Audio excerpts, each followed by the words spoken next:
So এই ধরনের বাংলাদেশে কিন্তু আফটার সেল সার্ভিস বলতে নাই, এরকম অনেক প্রোডাক্ট আছে কিন্তু হেভি ব্র্যান্ডিং আছে। সো সেগুলো ব্যালেন্স না করলে আসলে ব্র্যান্ড দাঁড়াবে না। ইভেনচুয়ালি আমি দিন শেষে বদনামি করবো ওই ব্র্যান্ডের, যে মাছের রাজা ইলিশ, বাতি রাজা ফিলিপস, এগুলোর যে অ্যাপিল, এগুলোর যে স্টোরি টেলিং, হ্যাঁ, তো আমরা যে টিভিসি আমরা মুখে মুখে ছিল, ওই জায়গাটা হয়তো আমরা নাই, কারণ ইনফরমেশন ওভারলোড আছে। তো এরকম যদি সিম্পলিস্টিকভাবে যে কোনো ব্র্যান্ডই চিন্তা করে যে আমরা মার্কেট গ্যাপ অ্যানালাইসিস করে আমি কোন জায়গায় ফিট ইন হবো, সেই জায়গাটাকে আইডেন্টিফাই করে আমি আস্তে আস্তে আমার জায়গাটা আমি বানাবো এবং ওইটা আমি একটা দীর্ঘ সময় ধরে ধরে রাখবো। হাতিল কিন্তু আপনার মাথায় আসেনি। হাতিলটা কেন আসেনি? এটা একটা চিন্তা ভাবনার ব্যাপার, কারণ হাতিল কিন্তু একটু আর্লি স্টেজে একটু প্রিমিয়াম সেগমেন্টে চলে গেছে আমার মনে হয়। তারা আরেকটু মাস লেভেলে আরেকটু খেলে তারপর প্রিমিয়াম সেগমেন্টে যেতে পারতো। So this is one of the reason আমার মনে হয়। তো ইভেনচুয়ালি আপনার একটা থেকে দুটো হবে, দুটা থেকে চারটা হবে।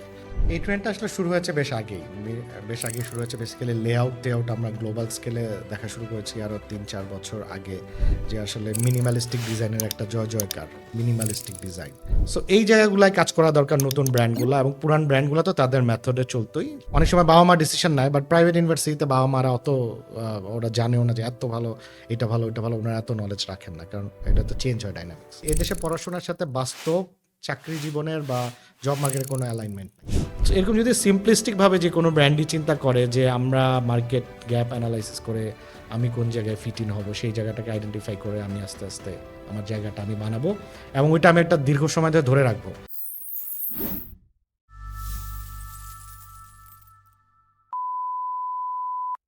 দ্য গ্রোথ পডকাস্টের আরও একটা এক্সাইটিং এপিসোডে আপনাকে জানাচ্ছি ওয়েলকাম। আমরা আজকে ব্র্যান্ডিং নিয়ে কথাবার্তা বলবো, ব্র্যান্ডিংয়ের একাল এবং সেকাল নিয়ে আলাপ আলোচনা করব। আমরা আজকে জানার চেষ্টা করব ডিজিটালের আগে ব্র্যান্ডিং কেমন ছিল এবং ডিজিটাল পরবর্তী যুগে ব্র্যান্ডিং আসলে রাইট নাও কেমন। আজকে এই ব্র্যান্ডিং নিয়ে কথাবার্তা বলার জন্য আমরা এমন একজন গেস্টকে আমাদের সাথে নিয়ে আসছি যিনি অলরেডি বাংলাদেশের ডজন খানেক ব্র্যান্ডের সাথে কাজ করে ফেলছেন। আজকে এই ব্র্যান্ডিং নিয়ে কথাবার্তা বলার জন্য আমরা এমন একজন গেস্টকে নিয়ে আসছি যিনি অলরেডি সিটি ব্যাংকের সাথে কাজ করছেন, প্রিমিয়ার ব্যাংকের সাথে কাজ করছেন, রানারের সাথে কাজ করছেন, অটোবের সাথে কাজ করছেন, রনেশান, লুবনান, এরকম অসংখ্য ব্র্যান্ডের সাথে কাজ করে আসছেন এবং ইনি বর্তমানে কর্মরত আছেন কানাডিয়ান ইউনিভার্সিটিতে জয়েন্ট ডিরেক্টর হিসেবে মার্কেটিং অ্যান্ড ব্র্যান্ডিং ডিপার্টমেন্টে। সো চলেন আর দেরি না করে আপনাকে আমার গেস্টের সাথে ইন্ট্রোডিউস করিয়ে দিই। সো আজকে গেস্ট হিসেবে আমাদের সাথে উপস্থিত আছেন মিস্টার সালেহিন চৌধুরী। সালেহিন ভাই কেমন আছেন? ভালো আছি, হাউ আর ইউ? এই তো ভাই আলহামদুলিল্লাহ, আমিও বেশ ভালো আছি। সো ভাই আমি একটু ফরম্যাটটা বোঝাই আমাদের পডকাস্টের। সো আমাদের দ্য গ্রোথ পডকাস্টে আমরা যেটা করি সেটা হচ্ছে আমরা একটা স্পেসিফিক টপিক সিলেক্ট করি এবং এই টপিকের উপর বেস করে আমরা চেষ্টা করি আমাদের অডিয়েন্সকে লার্নিং ম্যাটেরিয়াল প্রোভাইড করতে।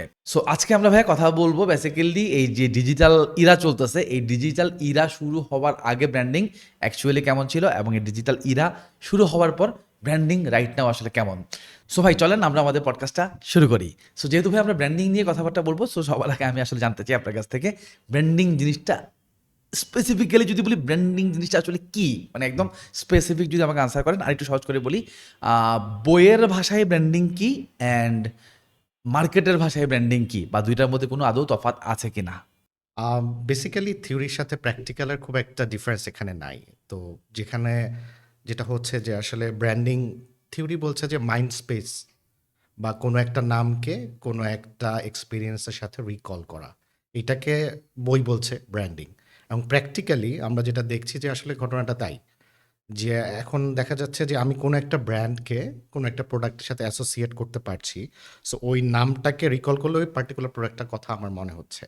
সো মাইন্ড স্পেসে আমরা যে জায়গা নিতে পারছি ওটাকে আমরা বেসিক্যালি ব্র্যান্ডিং বলি।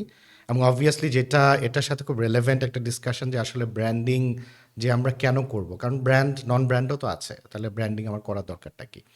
খুব সহজ ভাষায় যদি বলি, যে আমি যদি কোনো মার্জিন, এক্সট্রা মার্জিন, একই লেভেলের প্রোডাক্ট থেকে কিছু এক্সট্রা গেইন করতে চাই, তাহলে আমার গুডউইল লাগবে। এবং তখন আমি যদি ব্র্যান্ড ক্রিয়েট করি, তাহলে সেই গুডউইল থেকে আমি কিন্তু কিছু রেজাল্ট পাবো, প্রফিট পাবো ইন আ সেন্স। যেটা অনেকেরই প্রশ্ন থাকে, যে লাস্ট প্রশ্নটা আসলে ব্র্যান্ডিং রিলেটেড ডিসকাশনের হচ্ছে যে আমি আসলে সেলস লিড ভার্সাস ব্র্যান্ডিং কেন করব, টাকাটা কেন খরচ করব। সো ওইখানে ব্র্যান্ডিং ওই জিনিসটি আমাকে এনে দেয় গুডউইল। এবং গুডউইল তখনই আসবে যখনই ওইটার সাথে একটা স্টোরি টেলিং থাকবে এবং ওইটা যখন মানুষের মাইন্ড স্পেসে একটা জায়গা করে নিবে এবং মানুষ ইমিডিয়েটলি কানেক্ট করতে পারবে যে এই ব্র্যান্ডটা বা এই নেমটা আসলে ওই প্রোডাক্ট এবং ওই ব্র্যান্ড।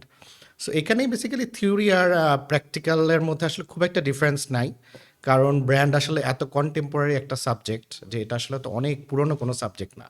কারণ ব্র্যান্ডিং হয়ে আসছে শত বছর ধরে, বাট ব্র্যান্ডিং নিয়ে যে আলোচনা গবেষণা এটা তো হচ্ছে, বা এটা নিয়ে রিসার্চ তো হচ্ছে অল্প কিছুদিন ধরেই। তো এখানে বেসিক্যালি যেহেতু কন্টেম্পোরারি সাবজেক্ট, সো সাবজেক্টটাই অনেক মডার্ন। তো এটার সাথে আসলে ওই সংজ্ঞা আর প্র্যাকটিক্যাল যে এই জিনিসটা, এটার মধ্যে আসলে অত গ্যাপ নেই। বেসিক্যালি এটা মডার্ন সাবজেক্ট হিসাবে definition is quite accurate. So আমি বলবো যে ব্র্যান্ডিং ওই জিনিসটাই, যে একটা নাম দিয়ে কোনো একটা প্রোডাক্টকে যখন আমি অটোমেটিক্যালি চিনতে পারছি, ব্র্যান্ডিং ওইটাই সহজ কথা। এটাকে আসলে গভীর তত্ত্বগত ভাষায় না আনাই ভালো, কারণ এটা নিয়ে মানুষের অনেক ফোবিয়া আছে, অনেক কিউরিয়াসিটি আছে। তো অনেক বেশি ডেফিনেশন বললে মানুষের আরও এটা দূরত্ব বেড়ে যাবে আমার মনে হয়। So that's branding. সাইকোলজিক্যাল স্পেসটার কথা মনে রাখতে হবে, কানেকশনের কথাটা মনে রাখতে হবে। সো এবং ওইটার উপর যে ট্রাস্ট বিল্ড হওয়ার যে ব্যাপারটা, এটাকেই আসলে ব্র্যান্ড বলবো আমরা। তো মোটা দাগে এটাই বলা যায়, ব্র্যান্ডিংকে আমরা এইভাবেই ডিফাইন করতে পারি। আর ব্র্যান্ডিংয়ের সাথে আরও অনেক আনুষঙ্গিক ব্যাপার চলে আসে, ব্র্যান্ড পজিশনিং, এই ফ্যাক্টরগুলো চলে আসে। হয়তো ওই ব্র্যান্ড পজিশনিং, ব্র্যান্ড গাইডলাইন, এগুলোকে যখন আমরা ব্র্যান্ডিংয়ের সাথে কানেক্ট করব, তখন আরও ক্লিয়ারলি বোঝা যাবে ওভারঅল কনসেপ্টটা। So that is how branding is like theoretically and practically. ভাই আপনাকে ব্র্যান্ডিং নিয়ে এই প্রশ্নটা করার আমার যেটা মেন উদ্দেশ্য ছিল সেটা হচ্ছে লাইক ধরেন আমরা যখন চিন্তা করি মার্কেটিং, তখন আমরা বুঝি ডিমান্ড ক্রিয়েট করা বা একটা মানুষের সাথে রিলেশনশিপ বিল্ড করা, এই ধরনের ব্যাপার স্যাপার। আবার আমরা যখন চিন্তা করি সেলস, তখন আমরা খুব ক্লিয়ারলি কিন্তু বুঝি যে সেলস মানে কি বিক্রি করা। বাট যখন ব্র্যান্ডিংয়ের ব্যাপারটা চলে আসে তখন আমাদের মাথায় কি কাজ করে, আমাদের মাথায় কাজ করে ব্র্যান্ডিং মানে তো মনে হয় ওই যে বড় ব্র্যান্ডটা, ওই যে কাপড়ের দোকানটা, ওই যে ফার্নিচারের দোকানটা, ওই যে অটোবি ও ব্র্যান্ড। আমরা এটাই ভাবি আর কি, যে ব্র্যান্ড মানে ওই বড় দোকানটা। মানে আমাদের কাছে মনে হয় কি ছোট কেউ ব্র্যান্ড হইতে পারে না, সব বড়রাই বুঝি ব্র্যান্ড হয়। সো ব্র্যান্ডিং বলতে আমরা এটাই বুঝি নর্মালি। এখন ভাই আপনার কাছে আমার প্রশ্ন, ব্র্যান্ডিং কি শুধু বড়রাই করে, ছোটরা কি ব্র্যান্ডিং করে না? বা ছোটদের কি ব্র্যান্ডিং করার জায়গা নাই, বা ছোটরা কি ব্র্যান্ডিং করবে না? অবভিয়াসলি ছোটরা পারে। প্রথম কথা হচ্ছে যে আপনার জার্নিটা তো শুরু করতে হবে। ফর অ্যান এক্সাম্পল, আপনি যদি কোনো রিটেল ব্র্যান্ড হন, তা আপনি হয়তো আপনার একটা আউটলেট দিয়েই তো আপনি শুরু করবেন। তো ইভেনচুয়ালি আপনার একটা থেকে দুটো হবে, দুটা থেকে চারটা হবে। বাট আপনি হয়তো একটা আপনার রিটেল আউটলেট থাকলে আপনার ইম্প্যাক্টটা বুঝতে পারছেন না, কারণ তখনও আপনি ব্র্যান্ড হয়ে দাঁড়াননি। আপনি শুধু প্রোডাক্ট সেন্ট্রিক, আপনি সোর্স করছেন, সেল করছেন, এবং আপনার কিছু নির্দিষ্ট কাস্টমার আছে। ওই নির্দিষ্ট কাস্টমার বলের বাইরে আপনাকে কিন্তু কেউ চিনতে পারছে না। বাট এখানে যেটা হয় যে যখন আপনি ব্র্যান্ড ক্রিয়েট করবেন, এটা কিন্তু লং টার্ম এক্সপোনেনশিয়াল গ্রোথ যখন হবে, যখন গ্রোথ বেশি হবে, দুইটা জায়গায় চারটা, চারটা জায়গায় ফর এক্সাম্পল 10টা রিটেল আউটলেট হয়ে গেল, তখন কিন্তু ব্র্যান্ডটা কথা বলা শুরু করবে। তখন আপনার লয়াল কাস্টমার বেস হবে, আপনার ব্র্যান্ডটাকে নিয়ে ডিসকাশন হবে মানুষের মধ্যে। তখন কিন্তু আপনি আপনি কিছু স্পিল ওভার আপনার কাস্টমার আপনি পেয়ে যাবেন, এবং আপনার ব্র্যান্ডটা যে বিল্ড হচ্ছে এইটার একটা ডিরেক্ট ইম্প্যাক্ট পাবেন, মানুষের ট্রাস্ট পাবেন। ব্র্যান্ডের ক্ষেত্রে কি হয় যে বাংলাদেশের কনটেক্সটেও আমরা যদি বলি যে প্রোডাক্ট একটু যদি 19-20 হয়ে যায়, মানুষের মধ্যে যদি ট্রাস্ট থাকে, মানুষ কিন্তু প্রোডাক্টটাকে নিয়ে নেয়। 19-20 হলে ইটস নট দ্যাট যে অনেক বেশি ডিফারেন্স প্রোডাক্ট কোয়ালিটিতে। বাট যখন আপনি এটা নন ব্র্যান্ড হবে, তখন অনেক সুপিরিয়র প্রোডাক্ট দিয়েও কিন্তু আপনাকে মানুষ ওই ডাউটের জায়গাটা থেকে আপনি মুক্ত থাকতে পারবেন না। তো এক্ষেত্রে আমার মনে হয় যে ব্র্যান্ডিংটা ইজ ইম্পর্টেন্ট, যে লং টার্ম ইম্প্যাক্ট চিন্তা করলে, এবং ওইটা কেউ যদি শর্ট টার্ম ইম্প্যাক্ট চিন্তা করে, হয়তো ব্র্যান্ড থেকে তার কাছে মনে হবে সেলসই বেটার, প্রোডাক্ট নিয়ে কাজ করে ওটাই বেটার। বা যখন আমি লং টার্ম চিন্তা করবো, অ্যাটলিস্ট 10 বছর বা অ্যাটলিস্ট 7-8 বছর, তখন কিন্তু আস্তে আস্তে সেইটার যে সুইট একটা সে রেভিনিউ পাবে বা সুইট একটা ফ্লেভার পাবে অফ প্রফিট, ওটা কিন্তু বিল্ড করতে হবে। সো এখানে আমার মনে হয় যে কেউই আসলে সম্ভাবনার বাইরে না, এবং ব্র্যান্ডটা অতি আবশ্যকীয়, আমার মনে হয় বিল্ড করা উচিত। কারণ হচ্ছে আমরা যদি ইন্ডিয়ার দিকে তাকাই, তো ওদের কিন্তু লোকাল গ্রোন ব্র্যান্ড আছে, ফাস্ট ট্র্যাক বা এই ধরনের আরও ছোট ছোট ব্র্যান্ড আছে, বা ইভেন ওই যে ওয়াটার বটল করে মিল্টন আছে, বা এই ধরনের ব্র্যান্ড আছে, ওরা ওদের দেশে রিকগনাইজড। বা রূপা আছে যারা ফিটস অ্যান্ড এই আন্ডারওয়্যার্স করে। তো এই ধরনের যারা আছে তারা তো তাদের একটা brand, Indian though they are Indian, not global স্কেলে অত big, but they have built their brands on particular sector. আমরা কিন্তু চাইলে ওরকম কনজিউমার সেক্টরে বিল্ড করতে পারি, বাট ফর সাম রিজন আমরা আসলে ওই জায়গাটায় ফোকাস না। আমরা কিছু পার্টিকুলার ইন্ডাস্ট্রিতেই ঘুরে ফিরে আমরা সব সময় আমরা ইনভেস্ট করি, ওইটাকে ব্র্যান্ড হিসেবে বিল্ড করার একটা টেন্ডেন্সি থাকে। বাট এমন অনেক আনটাচড আনকভার্ড ইন্ডাস্ট্রি আছে যেগুলো আসলে ব্র্যান্ড এখনো বিল্ড হয় নাই। ফর এক্সাম্পল আমি বলি, যদি আমরা মশারির ব্র্যান্ড চিন্তা করি, আমি জানি না আপনি দেখেছেন কিনা, রিসেন্টলি চেরি একটা ব্র্যান্ড আছে মশারির। হ্যাঁ, তা I was looking for a brand যারা আসলে মশারির ব্র্যান্ড হবে। আমি কিন্তু 8-10 বছরে পাইনি। But all on a sudden I saw some brand যারা এই যে অনলাইন বিভিন্ন অ্যাডভার্টাইজমেন্টের সৌজন্যে যে আমি চেরি একটা ব্র্যান্ডকে আই ক্যান লোকেট যে না দের ইজ ব্র্যান্ড। সো এরকম কিন্তু অনেক ইন্ডাস্ট্রি আছে যেখানে এখনো ব্র্যান্ড হয় নাই, তো সেখানে কিন্তু ব্র্যান্ড করা সম্ভব। এখন আমরা তো সবাই এক জায়গায় ফোকাস করছি, বাট এমন কোনো ভার্জিন ইন্ডাস্ট্রি আছে যেটা আনটাচড আনপ্লাগড, ওইখানে তো আমরা উই ক্যান গো এবং উই ক্যান বিল্ড ব্র্যান্ডস। যেরকম মশারি একটা বললাম, এরকম অনেক কিছু আছে। কমফোর্টারের একটা ব্র্যান্ড হতে পারে, হ্যাঁ, আপনি শীতকাল আসলে কমফোর্টার কেনেন অবভিয়াসলি, বা মোজার একটা হয়তো স্পোর্টস টাইপের ব্র্যান্ড এখনও আমাদের টপ অফ মাইন্ডে আছে না, লোটো আছে, but there are lot of scope যারা শুধু স্পোর্টস ওয়্যার নিয়ে কাজ করতে পারে এখনও। বা লেডিস স্পোর্টস ওয়্যার কোনো লোকাল ব্র্যান্ড এখনও ওইভাবে ডমিনেটিং না, তো ছোট ছোট এফোর্ট শুরু হয়েছে। তো এইসব জায়গায় আমার মনে হয় যে যেমন তুরাগ, ওরা স্পোর্টস ওয়্যার নিয়ে কাজ করছে, it's a brand coming up brand. ওরা শেয়ারিং স্পেস নিয়ে কিছু রিটেল আউটলেটের ভিতরে নিজের স্পেস নিয়ে তারা কাজ করছে। তো এই ধরনের অনেক ব্র্যান্ড আছে যারা আসলে অনেক জায়গা আছে যেটা আমার কাছেও আমারও খুব এটা নিয়ে কিউরিয়াসিটি হয় যে কেন আসলে বাংলাদেশের ব্র্যান্ডগুলা ওই ইন্ডাস্ট্রিগুলোকে ফোকাস করে না। ইটস নট আমার যে সিমেন্ট ইন্ডাস্ট্রিতেই করতে হবে বা আমার যে পার্টিকুলার কিছু ইন্ডাস্ট্রিতে ব্র্যান্ড বানাতে হবে, এবং দেয়ার are lot of untapped industry. যে জায়গাটায় আসলে আপনারা ব্র্যান্ড বানাতে পারেন নাই, ওই জায়গায় কেন কাজ করছেন না? হ্যাঁ, ফর অ্যান এক্সাম্পল আপনি ধরেন আমাদের আই এম নট শিওর এটা লোকাল ও international, Swan, there is a brand যারা ওই রূপার parallel Indian, Swan was a brand, এখনও আছে, কিন্তু আমি জানি না আপনারা দেখেছেন কিনা। একটা হিউজ চাঙ্ক অফ কাস্টমার এখনো সোয়ানের, আমার মনে হয় ওরা গেঞ্জিগুলো পরে ভেতরে, হ্যাঁ। তো আহ, ওখানে তো আসলে ওই ব্র্যান্ডটা কিন্তু আমাদের মাথায় নাই, কিন্তু একসময় ছিল, হ্যাঁ। তো ওই জায়গাগুলো তো আরও আমরা নার্চার করতে পারতাম। আপনি ওইটাকে একটা পার্টিকুলার ইনকাম গোষ্ঠীর জন্য না রেখে ওইটাকে আরেকটু বিগ স্কেলে, বিগ মার্জিনে, একটু প্রিমিয়াম ভার্সন এনে আপনারা কিন্তু ওইটা আরেকটা ম্যাচের স্টেজে যেতে পারতো। তো ওই জায়গাগুলো তো এখনও কাজ করা হয়নি। তো এই ধরনের আমার মনে হয় যেমন আমি সেদিন খুব ইন্টারেস্টিং দেখলাম যে রিক্সার যে সিটগুলো হয়, তা I have seen some rickshaw seats, rickshaw যেটা ট্র্যাডিশনাল রিক্সা আমাদের, ওইটার মধ্যে আপনি দেখবেন যে অটোবি নামে একটা রিক্সার সিট সেল করে একটা company, but it has no connection with Otobi. হয়তো গ্রে মার্কেটে ওরা কাজ করছে, বাট এই যে অটোবি নামে রিক্সার সিট সেল হচ্ছে, আপনি এই জায়গাটা কখনো এইম করেছেন? আপনি কি একটা ব্র্যান্ড আপনি বানাতে চান যে রিক্সার সিটের জন্য? বাট দেয়ার ওয়াজ সামওয়ান যে আসলে অটোবি নামটাকে ইউজ করে ও কিন্তু একটা জায়গা দখল করে নিয়েছে রিক্সার সিটে। সো এই জায়গাগুলো আমরা আসলে চিন্তা করি কি না যে আমরা কিছু আনট্যাপড জায়গা আছে যেখানে ব্র্যান্ড বানানো সম্ভব। এখনও আমাদের দেশে এন্টারপ্রেনাররা ঘুরে ফিরে আমার কাছে মনে হয় যে এখনও 8-10টা সেক্টরেই ব্র্যান্ড বানাচ্ছে যেখানে 8-10টা প্লেয়ার অলরেডি আছে।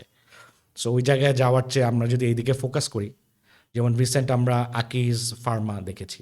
সো ফার্মেসির ব্র্যান্ডটা অনেক দিন লাজ ফার্মার দখলে ছিল, লাজ ফার্মার ফ্র্যাঞ্চাইজি মডেলে যে ভালো কাজ করেছে, বাট সেকেন্ড থার্ড কোনো ব্র্যান্ড উঠে আসছিল না। এখন আপনি দেখবেন, আপনি যদি রোম অ্যারাউন্ড করেন, একেএস একটা ব্র্যান্ড আছে, আকিজ রিসেন্টলি এসেছে, বা ওয়েলবিং একটা ব্র্যান্ড আছে ইউনাইটেড গ্রুপের। সো এরা তো এগিয়ে আসছে। সো ওই জায়গাটাও কিন্তু আনটাচড আনট্যাপড ছিল, ফার্মেসি ব্র্যান্ড দাঁড়াচ্ছিল না, লাজ ফার্মা অনেক দিন ধরে মনোপলি করছিল ব্র্যান্ড ওয়াইজ। তো এখন যেহেতু ওখানে চলে আসছে, সো এই ধরনের সেক্টরগুলোকে নিয়ে আমরা যখন আরও হোমগ্রোন ব্র্যান্ড তৈরি করব, তখন আসলে ব্র্যান্ডিংয়ের ইম্প্যাক্টটা বোঝা যাবে। এখনও যেটা আমার মনে হয় যে অনেক অনেক জায়গা খালি, সবাই যখন হোলিস্টিক্যালি এই জায়গাগুলো ফিল ইন দ্য গ্যাপস করবে, এই ইন্ডাস্ট্রিগুলা বা এই প্রোডাক্ট মার্কেটগুলা, তখন কিন্তু আরও অনেক ব্র্যান্ড দাঁড়াবে নতুন নতুন নামে, যখন আমরা রিকল করতে পারবো, যেটা হয়তো আরও 2-4 বছর আগে অনেক ইন্ডাস্ট্রিতে ছিল না। আরেকটা এক্সাম্পল যদি দেই, যে ফ্যাশন ব্র্যান্ড কিন্তু আমরা লোকাল ব্র্যান্ডকে কনফিডেন্সে নিতাম না একটা পর্যায় পর্যন্ত। এখন কিন্তু সলিড 20-25টা ব্র্যান্ড আছে আপনি রিকগনাইজ করতে পারেন, এবং ওদের কাপড় চোপড় আপনি রেগুলারলি কেনেন, হ্যাঁ। আবার অনলাইন বেসডও কিছু ব্র্যান্ড দাঁড়িয়ে গেছে, যারা অনলাইনে বেসড করে দাঁড়িয়েছে, এখন তারা আউটলেটস করছে। সো এই ধরনের ব্র্যান্ডগুলো আসলে মানে এই ইন্ডাস্ট্রিটাও তো ইভলভ হলো। আগে তো আমাদের টপ অফ মাইন্ডে ক্যাটসাই, মনসুন রেইন, এই 2-1টা নামেই আমরা হয়তো লিমিটেড ছিলাম।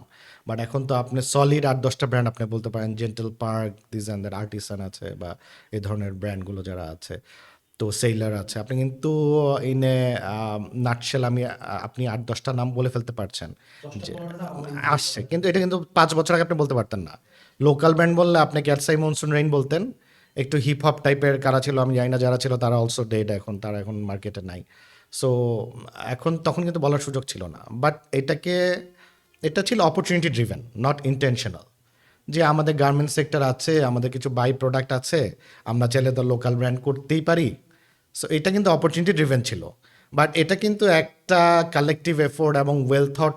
আগে থেকে কেউ ফ্যাশন নিয়ে প্যাশনেট, সেও করতে পারতো, এবং সে ব্র্যান্ডটাকে দাঁড়া করালে, যেটা হয়তো কিছুটা ক্ষেত্রে আড়ং করেছে, যে সে টোটালি ব্র্যান্ডটাকে দাঁড়া করিয়েছে। হ্যাঁ, তো সেরকম যদি মাইন্ডসেট নিয়ে আমাদের গার্মেন্টস ব্যবসায়ীরা এটাকে বাই প্রোডাক্ট চিন্তা না করে, যে আমি ফ্যাশন নিয়ে প্যাশনেট, আমি কাপড়, আমার কোনো প্রোডাকশন ক্যাপাসিটি নাই, বাট আমি ফ্যাশন বুঝি, আমি এখন প্রোডাকশন ক্যাপাসিটি করব, এই ধরনের ফর্ম থেকে যদি আসতো, তাহলে বলা যেত যে ব্র্যান্ডটা আরও, মানে ব্র্যান্ডের এসেন্সটা আরও ক্লিয়ার আউট হতো। এখন it's more of like capacity driven, যে আমি তো এই প্রোডাক্ট আমি বানাচ্ছি 20,000 পিস ফর ওয়ালমার্ট, আমি 22,000 পিস বানাবো, 2,000 পিস আমি আমার লোকাল ব্র্যান্ডে দিয়ে দিব। সো এই ধরনের একটা ইন্টেনশনের ব্র্যান্ডগুলো ক্রিয়েট হয়। সো ওই জায়গাটাও যাই হোক, যেভাবেই হোক চেঞ্জটা তো হয়েছে। সো আমার মনে হয় এই ধরনের চেঞ্জগুলা খুব অ্যাপ্রিসিয়েট করার মতন। আরও অনেক ইন্ডাস্ট্রি এইভাবে গ্রোথ হবে, এবং এইভাবে ইন্ডাস্ট্রিগুলো থেকে আসলে আমি যে ইন্ডাস্ট্রিতে আছি বর্তমানে, একটা ইউনিভার্সিটির সাথে আছি as a marketing director. So ইউনিভার্সিটিও কিন্তু 10 বছর আগে আমরা যখন ব্র্যান্ড গাইডলাইন বা স্কেচ করার চেষ্টা করতাম, যে ব্র্যান্ডটাকে আমি কোথায় দাঁড়া করাবো, আমরা কোনো রেফারেন্স পেতাম না। সো গতানুগতিক 4-5টা ইউনিভার্সিটি ছিল যারা মনোপলি, যারা আসলে ওরকম পুল মার্কেট ছিল, মানে তাদের পুল ছিল, আগে থেকে স্টুডেন্ট পায়, তাদের কোনো এফোর্ট দিতে হতো না। তো এরপরে কিন্তু একটা চাঙ্ক অফ ইউনিভার্সিটি যারা এসেছে, 8-10টা ইউনিভার্সিটি, সেকেন্ড জেনারেশন, যাদের আসলে কম্পিট করতে হয় স্টুডেন্টের জন্য, তখন কিন্তু সেন্স অফ কম্পিটিশন বিল্ড হয়েছে। সো তখন কিন্তু ব্র্যান্ডগুলা ব্র্যান্ডের ফ্লেভার, ব্র্যান্ডের এসেন্স নিয়ে কাজ করা শুরু করেছে। ইউনিভার্সিটি একটা ব্র্যান্ড হিসেবে নিজেকে অনেক জায়গায় প্রতিষ্ঠিত করতে পেরেছে বা চেষ্টা করে যাচ্ছে। সো এখানে আসলে পুরো ঘটনাগুলো এরকম, যে আসলে ইভলভ হয়েছে, আরও ফাস্ট ইভলভ হতে পারতো, যেটা হয়তো হয়নি। তো সেটা হয়তো আমার মনে হয় আরও নোন ইন্ডাস্ট্রিতে তো অবভিয়াসলি হবে, আবার আননোন ইন্ডাস্ট্রি, আননোন প্রোডাক্ট, অথবা নোন প্রোডাক্ট উইথ আননোন, আমার মনে হয় যে আইডেন্টিটি, সেটাকে ব্র্যান্ড হিসাবে এখন আরও তুলে আনা উচিত। আমার মনে হয় ওই জায়গাটায় আমরা পৌঁছে গেছি। সো লেটস সি আরও কী কী ইন্ডাস্ট্রি উঠে আসে, কিছু যা মাথায় আসলো বললাম আর কি আপনাকে। ভাইয়া সময় তো এখন 2026। সো 2026 সালে আমরা দেখি যে ডিজিটালের একটা বড় মানে ট্রান্সফরমেশন আমরা দেখতে পাচ্ছি, এবং এই ট্রান্সফরমেশন আমরা কিন্তু দেখতে পাচ্ছি কোভিড থেকে, অর্থাৎ 2020 সাল থেকে। সো আমার কাছে মনে হয় 2020-এর আগে ব্র্যান্ডিং একরকম ছিল, 2020-এর পরে ব্র্যান্ডিং আবার আরেক রকম। আপনি খেয়াল করেন 2020-এর আগে আমরা ব্র্যান্ডিং বলতে কি বুঝতাম, টেলিভিশন, নিউজ পেপার, বিভিন্ন জায়গায় যারা বড় ব্র্যান্ড তাদের অস্তিত্ব ওইসব জায়গাতেই থাকে। যারা বড় ব্র্যান্ড তাদের অস্তিত্ব হয়তো গুলশান বনানীতেই থাকে। বাট আপনি এখন দেখেন না 2020-এর পর, আপনি 2020-এর পর দেখেন একটা বড় ব্র্যান্ড আর ছোট ব্র্যান্ড কিন্তু সেম স্পেসে আছে। আগে এমন ছিল যে বড় ব্র্যান্ড গুলশানেই থাকবে, ছোট ব্র্যান্ডের কোনো জায়গা নেই গুলশানে। বাট এখন দেখেন সোশ্যাল মিডিয়ার এই যুগে একটা বড় ব্র্যান্ড যেমন সোশ্যাল মিডিয়াতে আছে, পাশাপাশি একটা ছোট ব্র্যান্ডও কিন্তু সোশ্যাল মিডিয়াতে আছে। মানে পাশাপাশি আমার পেজ এবং ওনার পেজ, আমার ওয়েবসাইট এবং ওনার ওয়েবসাইট, আমরা কিন্তু একদম ইন্টারনেটের এই দুনিয়াতে পাশাপাশি অবস্থান করতেছি। সো বড় বলেন আর ছোট বলেন, সোশ্যাল মিডিয়ার এই যুগে কিন্তু সবাই মোটামুটি পাশাপাশি অবস্থান করতেছে। সো এরকম একটা পার্সপেক্টিভ থেকে আমি ভাই এবার আমি আপনাদের কেস তুলে দিতে চাই। ফর এক্সাম্পল, আমি একটা ওয়াচ ব্র্যান্ড লঞ্চ করব। সো আমার এই ওয়াচ ব্র্যান্ডের দায়িত্ব আমি চাচ্ছি আপনি নেন, না আপনি আমার ব্র্যান্ডিংয়ের দায়িত্ব নিয়ে আমার ব্র্যান্ডটাকে বিল্ড করে দেন। এখন ভাই আপনি আমাকে একটু বলেন যে আপনাকে যদি আমি একটা স্পেসিফিক অ্যামাউন্ট অফ বাজেট দেই, এবং আপনাকে আমি যদি বলি যে এই বাজেটটা স্পেন্ড করে আপনি আমার ব্র্যান্ডিং করেন, এখন আপনি আমাকে একটু বলেন ভাই যে 2020-এর আগে হলে আপনি আমার জন্য ব্র্যান্ডিং অ্যাক্টিভিটি কী কী করতেন, আর 2020-এর পরে যদি আপনি এই দায়িত্বটা পেতেন, তাহলে এর জন্য আপনি কী কী ব্র্যান্ডিং অ্যাক্টিভিটি করতেন? থ্যাংক ইউ, খুবই ইন্টারেস্টিং কোশ্চেন। আসলে আসলে অনেকেই যারা আমরা দুইটা জেনারেশনই দেখেছি, যারা শুধু ডিজিটাল না, যারা আমরা ওই আগের ভার্সনটাও ব্র্যান্ডিংয়ে দেখে এসেছি, অনেকেই আমাদের কাছে এই জিনিসটা জানতে চায় যে হোয়াট ইজ দ্য ডিফারেন্স। কারণ ওই জিনিসটা, ওই এক্সপিরিয়েন্সটা তো অনেকেই ফিল করতে পারেনি বা হয়তো চোখে দেখেনি। তো ওইখানে যেটা হয়েছে যে আমাদের, ফর এক্সাম্পল, আমি যদি ঘড়ি একটা ব্র্যান্ড লঞ্চ করি বা ব্র্যান্ডের কোনো একটা এক্সটেনশন লঞ্চ করি, কোনো একটা মডেল, তাহলে আমরা প্রথমেই যেটা করতাম যে আমরা নিউজ পেপার একটা লঞ্চিং অ্যাড করতাম। সো নিউজ পেপার লঞ্চিং একটা বড় অ্যাড, আইডিয়ালি প্রথম আলো, ডেইলি স্টার, হ্যাঁ, বা এই ধরনের সমমানের আরও দু একটা নিউজ পেপার হয়তো আসতো, এবং বড়, মানে এক্সপেক্টেড হচ্ছে হাফ এ পেজ, এরকম একটা স্পেস নিয়ে আমরা হয়তো পেপার একটা লঞ্চিং পেপার দিব, যেটা হয়তো একটা টিজার ফর্মেটে হতে পারে অথবা প্রোডাক্ট ডিটেলিংয়ে হতে পারে। This was the trend earlier, যে আমরা 360 ডিগ্রি ক্যাম্পেইন শুরু করব with a press ad, then followed by TV, then radio, দুইটা প্যারালাল চললো, দেন আস্তে আস্তে আমি বিল বোর্ডে মুভ করে গেলাম, হ্যাঁ, ম্যাস কমিউনিকেশনগুলো দিকে মুভ করে গেলাম। This was the trend. এখনকার যেটা এখনকার আসলে ব্র্যান্ডিং নিয়ে যারা কাজ করছে মোস্টলি তারা ডিজিটাল ওরিয়েন্টেড, কারণ আসলে ওই এখনকার প্রেক্ষাপটে তো ওই টিভি অ্যান্ড আমার মনে হয় না, ডেফিনেটলি আই এম শিওর যে টিভি আর news paper not relevant, radio তো একেবারে রেলেভেন্ট নেই। সবাই আসলে ইউটিউব বেসড বা ফেসবুক ইনস্টাগ্রাম সোশ্যাল মিডিয়াতে মোস্টলি আমার টার্গেট গ্রুপটা আছে। সো এখনকার কনটেক্সটটা টোটালি ডিফারেন্ট, ওই যেই পরিস্থিতি পরিবেশ এবং ওই চিন্তাধারাটাই নাই।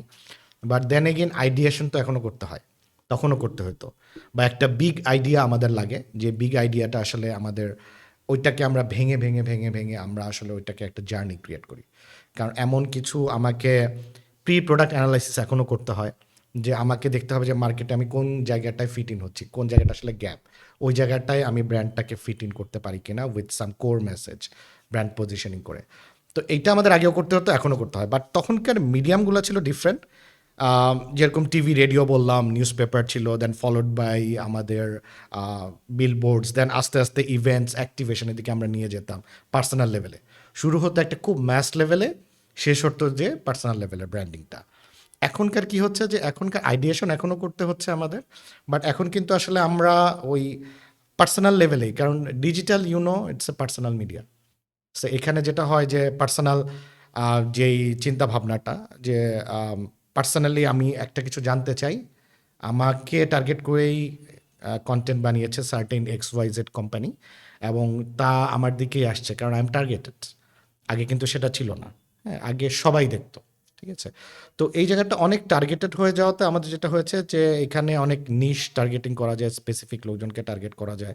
কোনো এখানে ডিস্টারবেন্স নাই, বা কোনো এখানে এমন কিছু নাই যে আমার টার্গেট অডিয়েন্স পাচ্ছে না, এরকম কোনো ফ্যাক্টর কিন্তু নেই।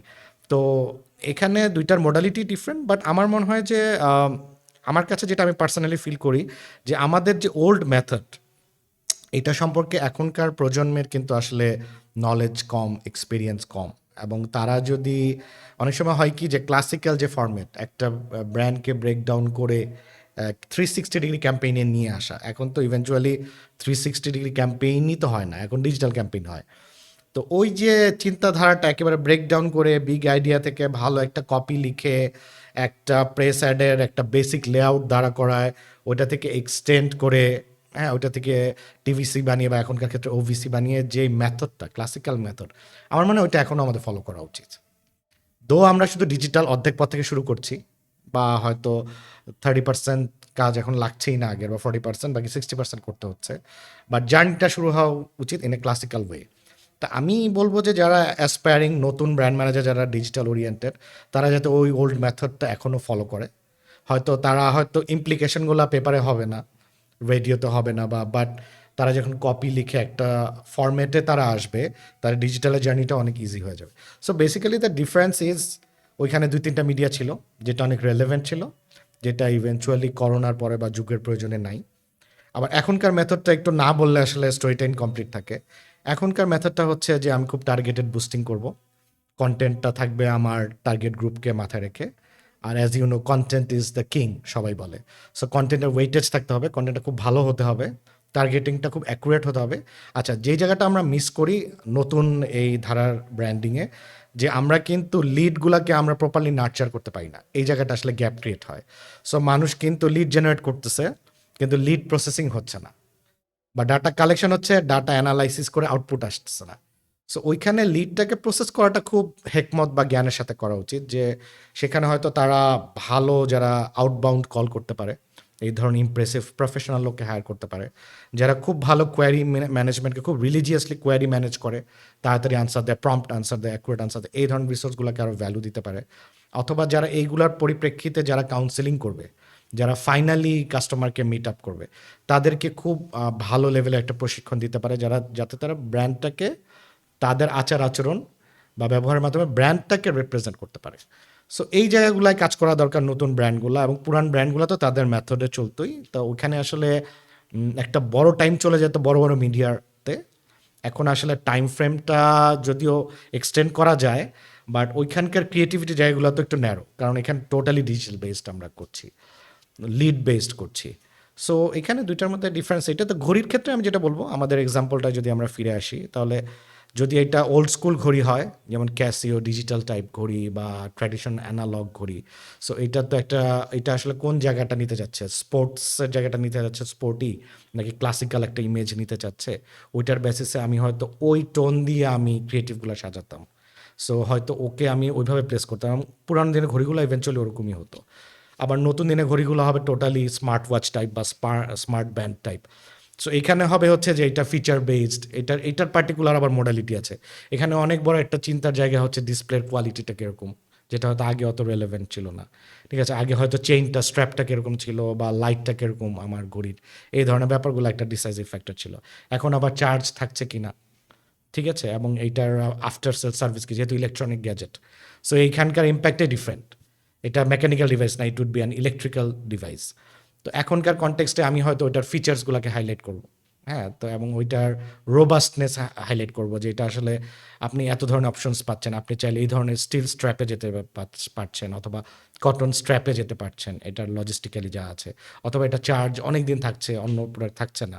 সো এই জায়গাগুলোয় ফিচার করতে হবে। সো এখনকার আসলে আমি বলবো যে স্টোরি টেলিংয়ের স্কোপগুলো কম কিছুটা, দো স্টোরি টেলিং দরকার প্রত্যেকটা প্রোডাক্টের ক্ষেত্রেই, বাট আগে তো আসলে অনেক বড় ডোমেইনে স্টোরি টেলিং করা যেত। এখন খুব স্পেসিফিক, যেহেতু টার্গেটেড মানুষকে আমরা টার্গেট করি, ইমোশনের জায়গাটা একটু ন্যারো হয়ে আসতেছে, ফিচার্সের জায়গা, তারপরে আমার কমফোর্ট, অ্যাভেলেবিলিটি, এই জায়গাগুলো অনেক বড় হয়ে আসছে। So but still as a brand unit to focus. এখন আমি দেখছি যে অনেক স্মার্ট ওয়াচ ব্র্যান্ডও আস্তে আস্তে আস্তে আস্তে বাংলাদেশে নোন হচ্ছে, যারা হয়তো আগে এতটা নোন ছিল না। তারাও হয়তো এখনও টপ অফ মাইন্ডে আসে না আমাদের, আমাদের এখনও চাইনিজ ঘড়িগুলো আসে, বা ইন্ডিয়াতে আপনি দেখবেন যে বোট একটা ব্র্যান্ড আছে, বোট সুন্দর একটা স্মার্ট ওয়াচের একটা বা ইলেকট্রিক্যাল গ্যাজেটের একটা লাইনারে ক্রিয়েট করে ফেলছে।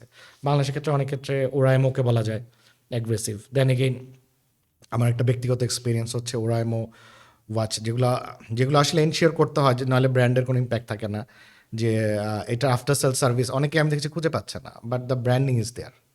তো বাংলাদেশে এটা একটা কমন কমপ্লেন মানুষের। দেখবেন একটা টিভিসিও এসেছিল যে আমি তো ফ্রিজ কিনে নিয়ে গেলাম, পরে যখন ওয়ারেন্টির জন্য গেলাম টিনের চশমা পরে আমাকে অ্যাটেন্ড করছে, আমি জানি না আপনার মনে আছে। সো এই ধরনের বাংলাদেশে কিন্তু আফটার সেল সার্ভিস বলতে নাই, এরকম অনেক প্রোডাক্ট আছে কিন্তু হেভি ব্র্যান্ডিং আছে। সো সেগুলো ব্যালেন্স না করলে আসলে ব্র্যান্ড দাঁড়াবে না। ইভেনচুয়ালি আমি দিন শেষে বদনামি করবো ওই ব্র্যান্ডের। সো ব্র্যান্ডের প্রেজেন্স আছে, কিন্তু এটা যে লজিস্টিক্যালি মিনিমাম একটা জায়গায় যে আপনি আফটার সেল সার্ভিস বা আউটলেটস একটা স্ট্যান্ডার্ড থাকা উচিত, ওগুলো কিন্তু নেই। সো এখনকার জায়গা সময় চ্যালেঞ্জ হয়ে গেছে এটা। আর আপনি যে সময়টা বলছেন, যে সময়টা আসলে ওই সময় কিন্তু আসলে চ্যালেঞ্জ ছিল যে এটা ক্লাসিক্যাল কতদিন লনজিভিটি থাকবে। এখনকার কিন্তু ব্র্যান্ডগুলা খুবই ভালনারেবল। ক্যাসিওর মতন ব্র্যান্ড এখন ঘড়ির ক্ষেত্রে দাঁড়া করানো আই উড সে একটা চ্যালেঞ্জ। কারণ হচ্ছে ওরা অনেক বছর ধরে চলেছে, 2-3 প্রজন্ম। এখনকার তো আপনাকে যদি ফিচার ওয়াইজ আরেকজন বিট করে দেয়, তাহলে ইউ আর নোওয়্যার। সো আপনি খুব তাড়াতাড়ি টেকনোলজির কারণে আপনি আউটকাস্টেড হয়ে যেতে পারেন। সো এইটা আসলে একটু ডিফারেন্স দুই জায়গায়। তো it's not only about brand, it's also about the product formation, মানুষের সাইকোলজি। এখন মানুষের একটু শর্ট টার্ম, কারণ ইনফরমেশন আসলে ইনফরমেশন আগে যেমন আপনি একটা ক্লাসিক্যাল রুট ধরে মানুষের ব্র্যান্ডকে অনেক দূর টেনে নিয়ে আসতে পারতেন, এখনকার কনটেক্সটে হচ্ছে পরিস্থিতি পরিবেশ অনুযায়ী ব্র্যান্ডটাকে বারে বারে গতিপথ চেঞ্জ করতে হয়। সো দুইটার আসলে ওইটা যদি অ্যাপেল হয়, এটা অরেঞ্জ, দুইটা কম্পেয়ার করা যাবে না। বাট দুইটা সুইটনেস আছে, দুইটা এফেক্টিভনেস আছে। তা আমি বলবো যে আসলে হ্যাঁ, আমরা হয়তো ক্লাসিক্যাল ব্র্যান্ডিংয়ের ওই যুগটা, যে মাছের রাজা ইলিশ, বাতি রাজা ফিলিপস, এগুলার যে অ্যাপিল, এগুলার যে স্টোরি টেলিং, হ্যাঁ, তো আমরা যে টিভিসি আমরা মুখে মুখে ছিল, ওই জায়গাটা হয়তো আমরা নাই, কারণ ইনফরমেশন ওভারলোড আছে। But still there are lot of stories that is going on. অনেকে অনেক সুন্দর স্টোরি টেলিং করার চেষ্টা করছে, বাট গল্পটা কম, এখন দেখার জিনিসটা বেশি। গল্পের ইম্প্যাক্টটা কম, দেখার জিনিসটা বেশি। এটা আসলে যুগের চাহিদা, এটা সবাইকেই মানিয়ে নিতে হবে এটার সাথে আর কি। যেরকম নোকিয়া মানায় নেওয়ার চেষ্টা করছে, সো ওরা ওই ওল্ড স্কুল থেকে বের হয়ে নতুন হওয়ার চেষ্টা করছে, সবাই চেষ্টা করছে। কিছু ব্র্যান্ড টিকবে, কিছু ব্র্যান্ড টিকবে না। সো এরকমই আর কি ওভারঅল পরিস্থিতিটা। ভাইয়া এতক্ষণ আমরা ওল্ড স্কুল ব্র্যান্ডিং নিয়ে কথাবার্তা বলতেছিলাম, সাথে একটু নিউ স্কুল ব্র্যান্ডিং নিয়ে কথাবার্তা বললাম। So all at a sudden আমার মাথায় একটা প্রশ্ন আসছে। প্রশ্নটা হচ্ছে, ভাই আমরা যখন এই ডিজিটাল স্পেসে কোনো কন্টেন্ট নিয়ে কাজ করি বা ব্র্যান্ডিং নিয়ে কাজ করি বা ব্র্যান্ড বিল্ডিংয়ের জন্য কন্টেন্ট নিয়ে কাজ করি, আমরা কিন্তু মেজারমেন্টগুলো না জানতে পারি। লাইক ধরেন আমার এই কন্টেন্টের ভিউ কেমন হয়েছে, এটার সিপিসি কত, এটার সিটিআর কত, এটা থেকে রিটার্ন কেমন আসছে, এই ম্যাট্রিক্সগুলো আমরা বলতে পারি। একটু আগে আমরা কথা বলতেছিলাম যে মাছের রাজা ইলিশ, বাত্তির রাজা ফিলিপস। সো এই যে ট্যাগলাইনটা, এটা তো সেই ওল্ড স্কুলের ট্যাগলাইন, তাই না? আমি যখন ছোট ছিলাম আমি তখন শুনছিলাম। সো এটা আমরা এখনো মনে রাখছি। এর মানে কি, এটা একটা ব্র্যান্ড রিকল ভ্যালু আছে এটার। এখন ভাই প্রশ্ন হলো, এই যে ব্র্যান্ড রিকল ভ্যালু, এটার ম্যাট্রিক্স কি? মানে আমরা ওল্ড স্কুলের, আমি যদি আপনাকে একটু ওল্ড স্কুলের প্রশ্নটা করি, যে ওল্ড স্কুলে যখন ব্র্যান্ডিং নিয়ে কাজ করতেন আপনারা, তখন আপনারা এই ম্যাট্রিক্সগুলো কিভাবে মেজার করতেন, যে আপনার এই ব্র্যান্ডিংয়ের পার্সপেক্টিভ থেকে করা এই কন্টেন্টটা বা এই টেলিভিশন অ্যাডভার্টাইজমেন্টটা, এটা কতজন মানুষ দেখলো, কতজন মনে রাখলো, এই ম্যাট্রিক্সগুলো আপনারা আসলে কিভাবে ডিফাইন করতেন? এটা আসলে মানে আসলে ফিলিপসের ক্ষেত্রটা তো অনেক বেশি পেছনে, এইটিজ নাইনটিজের আর্লি নাইনটিজ হবে, তাও লেট নাইনটিজ না। সো ওই সময় তো আসলে এরকম পারফরমেন্স মেট্রিক্স ছিল সেল অবভিয়াসলি, যে আমি Philips light 60 watt 100 watt, so এটা আমি কতগুলো বিক্রি করেছি। আলটিমেটলি বছর শেষে আমি একটা হয়তো ফিগার পেতাম যে না, গত বছর ক্যাম্পেইনগুলো এত টাকা খরচ করার কারণে আমি এতগুলা পিস আমি বিক্রি করতে পেরেছিলাম। সো এখনকার আমার প্রিভিলেজটা যেটা হচ্ছে, আমি একটা রিয়েল টাইম জানতে পারছি ইম্প্যাক্টগুলো, একেবারে রিয়েল টাইম। আমি যদি চাই 1 সপ্তাহের রিপোর্ট অথবা 2 দিনের রিপোর্ট, আমি কিন্তু ইমিডিয়েটলি জেনে যেতে পারছি যে না, আমি কি কতটুকু আগাচ্ছি, আমি কিন্তু আমার ডিরেকশন চেঞ্জ করতে পারছি। সো আগেরগুলো আসলে হাফ ইয়ারলি আর অ্যানুয়াল বেসড আসলে ক্যালকুলেশন মেট্রিক্সই ছিল, ওইটার উপর বেস করেই আসলে বের করা হতো যে আমি ওইটার ইম্প্যাক্টটা কী হয়েছে। হ্যাঁ, এবং একটা যেটা আমরা থাম রুল সবসময় ফলো করতাম, যে 5 to 8% বা 10% অফ দ্য এন্টায়ার রেভিনিউ আমরা ব্র্যান্ডিংয়ে বা মার্কেটিংয়ে, ওভারঅল মার্কেটিংয়ে খরচ করব। তো এই ধরনের এখন তো আসলে ওই ক্যালকুলেশনগুলো আমরা করি না, আমরা মোর অফ যে পার লিড জেনারেশন কত, পার কনভার্সন কত, এই ধরনের একটা ক্যালকুলেশন মেথডে চলে যাই। বা দুইটার মধ্যে বেসিক ডিফারেন্স আমি যদি মোটা দাগে বলি, ওইটা অ্যানুয়ালি হাফ ইয়ারলি হতো, আর এখনকার হচ্ছে পারফরমেন্স ম্যাট্রিক্সটা অনেক ছোট টাইম ফ্রেম ধরে আমি কিন্তু অ্যানালাইসিস করতে পারি যে গত 3 দিনে আমার কি ছিল পারফরমেন্স।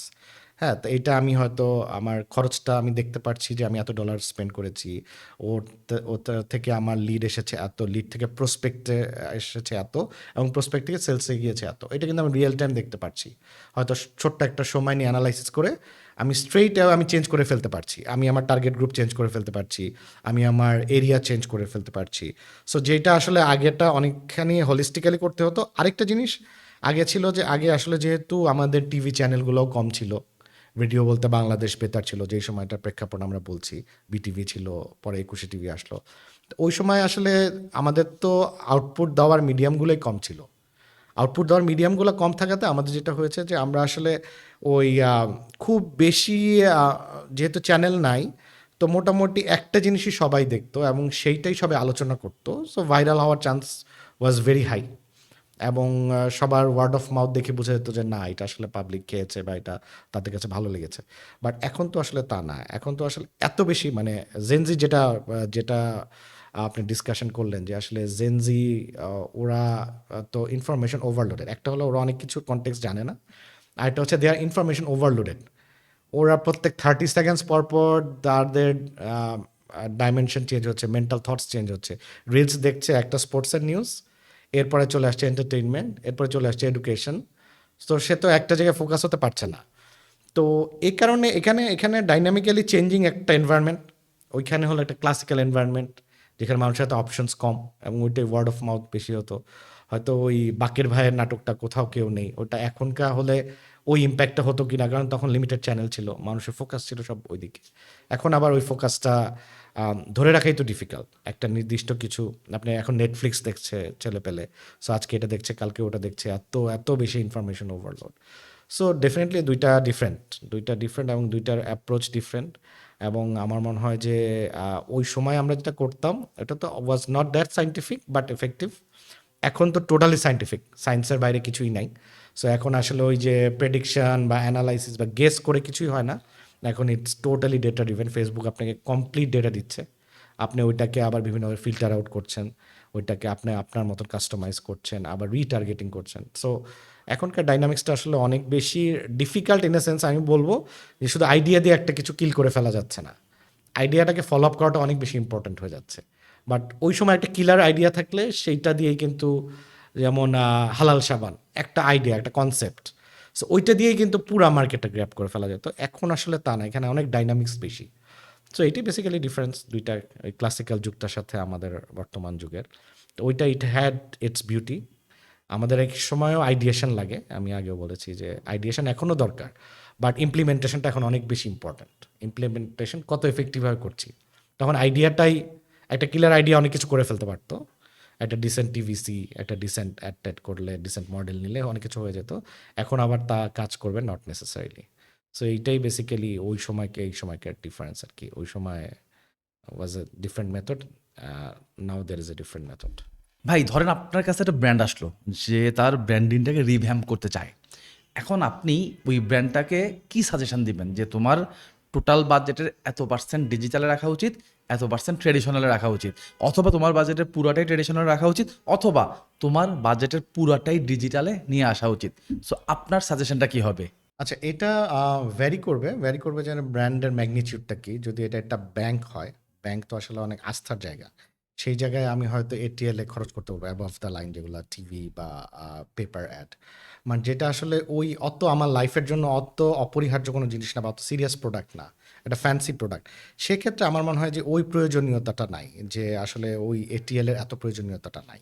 সো এটা আসলে কেস টু কেস ভ্যারি করবে। কেস টু কেস বলতে আমি বোঝাই যে সেটা কি বি2বি না বি2সি টাইপের ভেঞ্চার, অথবা সেটা কি সার্ভিস ওরিয়েন্টেড নাকি প্রোডাক্ট ওরিয়েন্টেড ভেঞ্চার। সো এইসব জায়গায় কিন্তু আসলে পুরো মেথডটা ডিপেন্ড করে।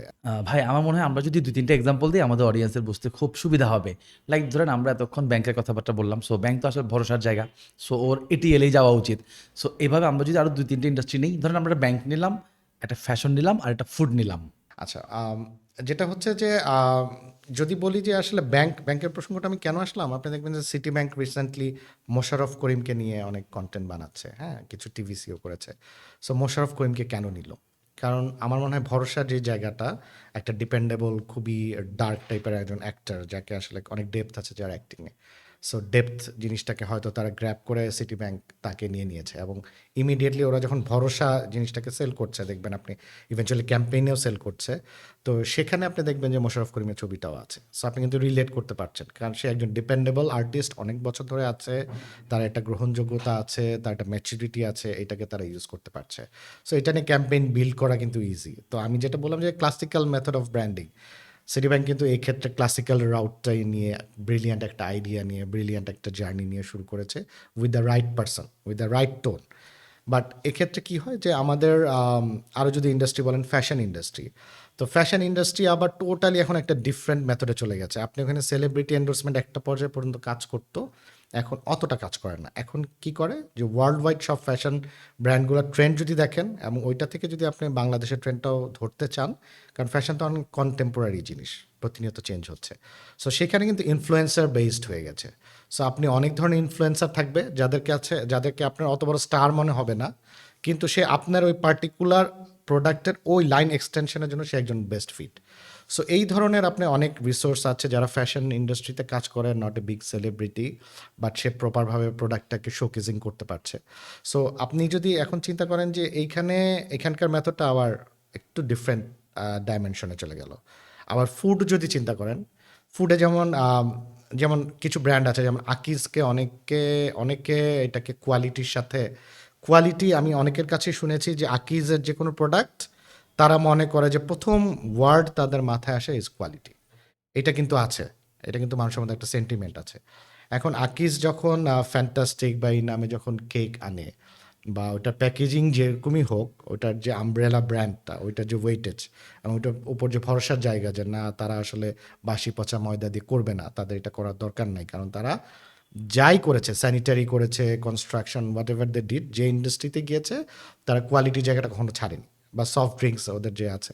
সো এখন ওরা যেহেতু এইটা একটা পারসেপশন বিল্ড করতে পেরেছে, এখন ওরা কি করে যে ওদের কিন্তু প্রোডাক্টের স্ট্রেংথটাই আবার মেইন। আপনি কিন্তু সেখানে আপনি যদি ব্রিলিয়ান্ট ক্যাম্পেইন করেন, ব্রিলিয়ান্ট ক্যাম্পেইনটা অলসো ব্র্যান্ড রিকল হিসাবে কাজ করবে। ব্র্যান্ড বিল্ডিং কিন্তু ওদের সেই প্রোডাক্টের কনফিডেন্সের কারণে অলরেডি ক্রিয়েট হয়ে আছে। তো সেক্ষেত্রে ফুডের ডাইনামিজমটা একটু ডিফারেন্ট।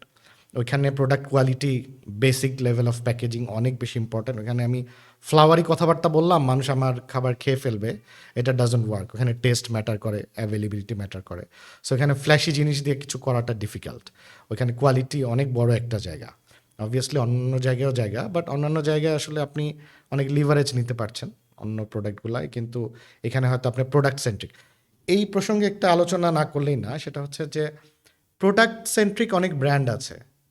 যেমন এলন মাস্ক কি বিশ্বাস করেন? উনি বিশ্বাস করেন যে আসলে ব্র্যান্ডিং ট্রেন্ডিং মার্কেটিং কোনো দরকার নাই, ওই টাকাটা ওই সময়টা আমি প্রোডাক্ট এক্সেলেন্সে দিব, এইটা ওর থটস, এবং সে এইটা প্র্যাকটিস করে। সে ব্র্যান্ডিং মার্কেটিংয়ে বিশ্বাসী না। এখন প্রশ্ন আসতে পারে, ইলন মাস্ক এইটা করছে তাহলে সবাই আমরা এটাই করি। বাট ব্যাপারটা তা না, ব্যাপারটা হচ্ছে তার লেভেল অফ প্রোডাক্ট, সে যেই প্রোডাক্টটা নিয়ে কাজ করছে, একটা লাক্সারি একটা হাইটেক কার, সো সেখানে কিন্তু প্রোডাক্ট এক্সেলেন্স অনেক ম্যাটার করে, প্রোডাক্ট ম্যাটার করে। আপনাকে যত সুন্দর অ্যাডই দেখাই, আপনি হয়তো একটা চাইনিজ একটা চেরি গাড়ি কিনতে আপনি চিন্তা করবেন, কারণ এটা চাইনিজ গাড়ি। কিন্তু আপনি জাপানিজ টয়োটার একটা অ্যাভারেজ অ্যাড দেখাইলেও আপনি ওটা কেনার জন্য ইন্টারেস্টেড থাকবেন। বাট চেরি যদি আমি এটা ক্রিস্টিয়ানো রোনাল্ডোকে নিয়ে বিশাল একটা, আপনি খুবই সুন্দর একটা টিভিসি বানাই, still will think twice, because the nature of the product. So এখানে আসলে ওই যে প্রোডাক্টের স্ট্রেংথ সবার জন্য দরকার কিনা, এটা একটা বোঝার বিষয় আছে। প্রোডাক্ট স্ট্রেংথ সব ইন্ডাস্ট্রির জন্য, সব প্রোডাক্টের জন্য দরকার না। যেমন আপনি যদি কোল্ড ড্রিঙ্ক চিন্তা করেন, কোকা কোলা, তো এটার মধ্যে কি আছে? এটার মধ্যে তো নিউট্রিশন ওয়াইজ বা কিছুই নেই, but it's all about marketing campaign, how you put it. হ্যাঁ, কিন্তু এখানে আবার কিছু জায়গা আছে যে product is the bottom line. আমি একটা, যেমন অটোবিতে আমরা যখন ছিলাম, ফার্নিচার যখন কিনতাম, একটা লাইফ লং একটা ফ্যামিলি, তারা 20-25 বছর একটা ভালো ফার্নিচার ইউজ করতে চায়। তো ওখানে তো আপনি শুধু ফ্লাওয়ারি ক্যাম্পেইন করে আপনি কিছু করতে পারবেন না, কারণ হচ্ছে দে নিড দ্য প্রোডাক্ট এবং ইটস এ সিরিয়াস প্রোডাক্ট। এখানে প্রোডাক্ট অনেকখানি জায়গা দখল করে আছে ব্র্যান্ডিংয়ের, প্রোডাক্ট ইটসেলফ। ওইটাকে আমি কিছুটা তুলে ধরবো ব্র্যান্ডের আদলে। হ্যাঁ, ব্র্যান্ডের আদলে কীভাবে, যে ওখানে আমার বেশি কিছু কিন্তু বলার নাই। আমার বলার কি আছে, যে এখনকার তো ফ্যামিলিগুলো ছোট হয়ে আসছে, অ্যাপার্টমেন্টগুলো ছোট হয়ে আসছে। সো আমরা এমন ফার্নিচার বানাচ্ছি যেগুলো আসলে কম্প্যাক্ট এবং যেগুলো আসলে কম্বো টাইপ, মানে অনেকগুলি একসাথে ব্লেন্ড করা। সো আমরা এটাকে অ্যাটেন্ড করেছি ব্র্যান্ড ওয়াইজ, কারণ প্রোডাক্টটি পুরোপুরি ব্র্যান্ডেড ইটসেলফ। আর একটা ছোট জায়গা আছে যেখানে আমরা ছোট একটা মেসেজ দিতে চাই। মেসেজ কি?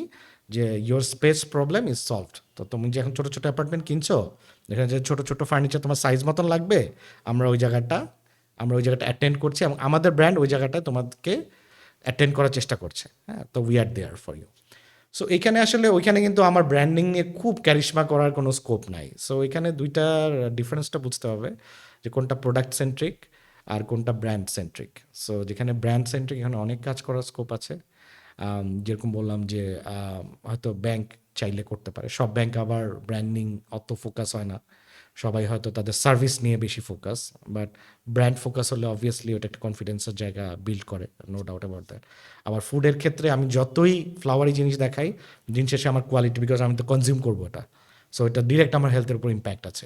সো ওইখানে আসলে প্রোডাক্ট কোয়ালিটিটা ম্যাটার করে অনেক বেশি, বাট ব্র্যান্ড ওইটাকে একটা শেপ দিতে পারে, বা ব্র্যান্ড ওই মেসেজটাকে ক্যারি ফরওয়ার্ড করতে পারে। সো এইটাই বেসিক্যালি মোটা দাগে ডিফারেন্স, যে ওই একটা সিরিয়াস ব্র্যান্ড থেকে ফ্যাশন ব্র্যান্ড, দেন ফুড ব্র্যান্ড। ফ্যাশন ব্র্যান্ডে যেটা হচ্ছে, যে ফ্যাশন ব্র্যান্ড ইজ লাইক, এটা একদিক দিয়ে নিট, আরেক দিক দিয়ে একটা স্টাইল। আমি এই সিজনে একটা হুডি কিনবো, এটা আমার প্রয়োজন, আবার এটা আমার স্টাইল স্টেটমেন্ট। ঠিক আছে, তো প্রয়োজনটা, বাংলাদেশের মতন দেশে কাপড় যেখানে অনেক সস্তায় পাওয়া যায়, to be very honest about it. So এখানে কিন্তু আমি একটা ভালো জ্যাক অ্যান্ড জোন্স টাইপের ব্র্যান্ড আমি 300 টাকা দিয়ে কিনতেই পারি। সেক্ষেত্রে আমি কেন 1700-2000 টাকা দিয়ে আমি একটা হুডি কিনবো from a brand, sardine brand? So এখানে তো আসলে দুইটা জিনিস আছে, যেমন একটা হচ্ছে ব্র্যান্ডের পাওয়ারটা, ব্র্যান্ডটাকে এনাফ পাওয়ার জেনারেট করতে পেরেছে কিনা, এবং ব্র্যান্ডটার প্রোডাক্ট ইনোভেশন আছে কিনা। ফ্যাশনের ক্ষেত্রে কিন্তু এই দুইটা খুবই ইম্প্যাক্টফুল। দেন এগেইন, বাংলাদেশের একটা লার্জ চাঙ্ক অফ পিপল যারা আসলে ফ্যাশন বলতে বুঝে যে যেগুলো আমার মার্কেটে অ্যাভেলেবল এবং অ্যাফোর্ডেবল রেঞ্জে পাই। বাট আমার কিন্তু ফ্যাশনে কিন্তু দুইটা টার্গেট গ্রুপই আছে। এখন ব্র্যান্ডের চ্যালেঞ্জ কি? ব্র্যান্ডের চ্যালেঞ্জ হচ্ছে যে সে গ্রে মার্কেট থেকে, যা অলরেডি ওয়ার্ল্ড ওয়াইড রিকগনাইজ ব্র্যান্ডকে যারা ওইখানে যারা কিনতে পারছে ফুটপাথ থেকেই, সেই অডিয়েন্সটাকে 4 গুণ 5 গুণ, বা সেই বায়ারটাকে 4 গুণ 5 গুণ আমি তাদেরকে চার্জ করে আমার ব্র্যান্ড লয়াল বানাবো, which is very interesting actually. বাংলাদেশের মতন দেশে খুবই বড় একটা চ্যালেঞ্জ।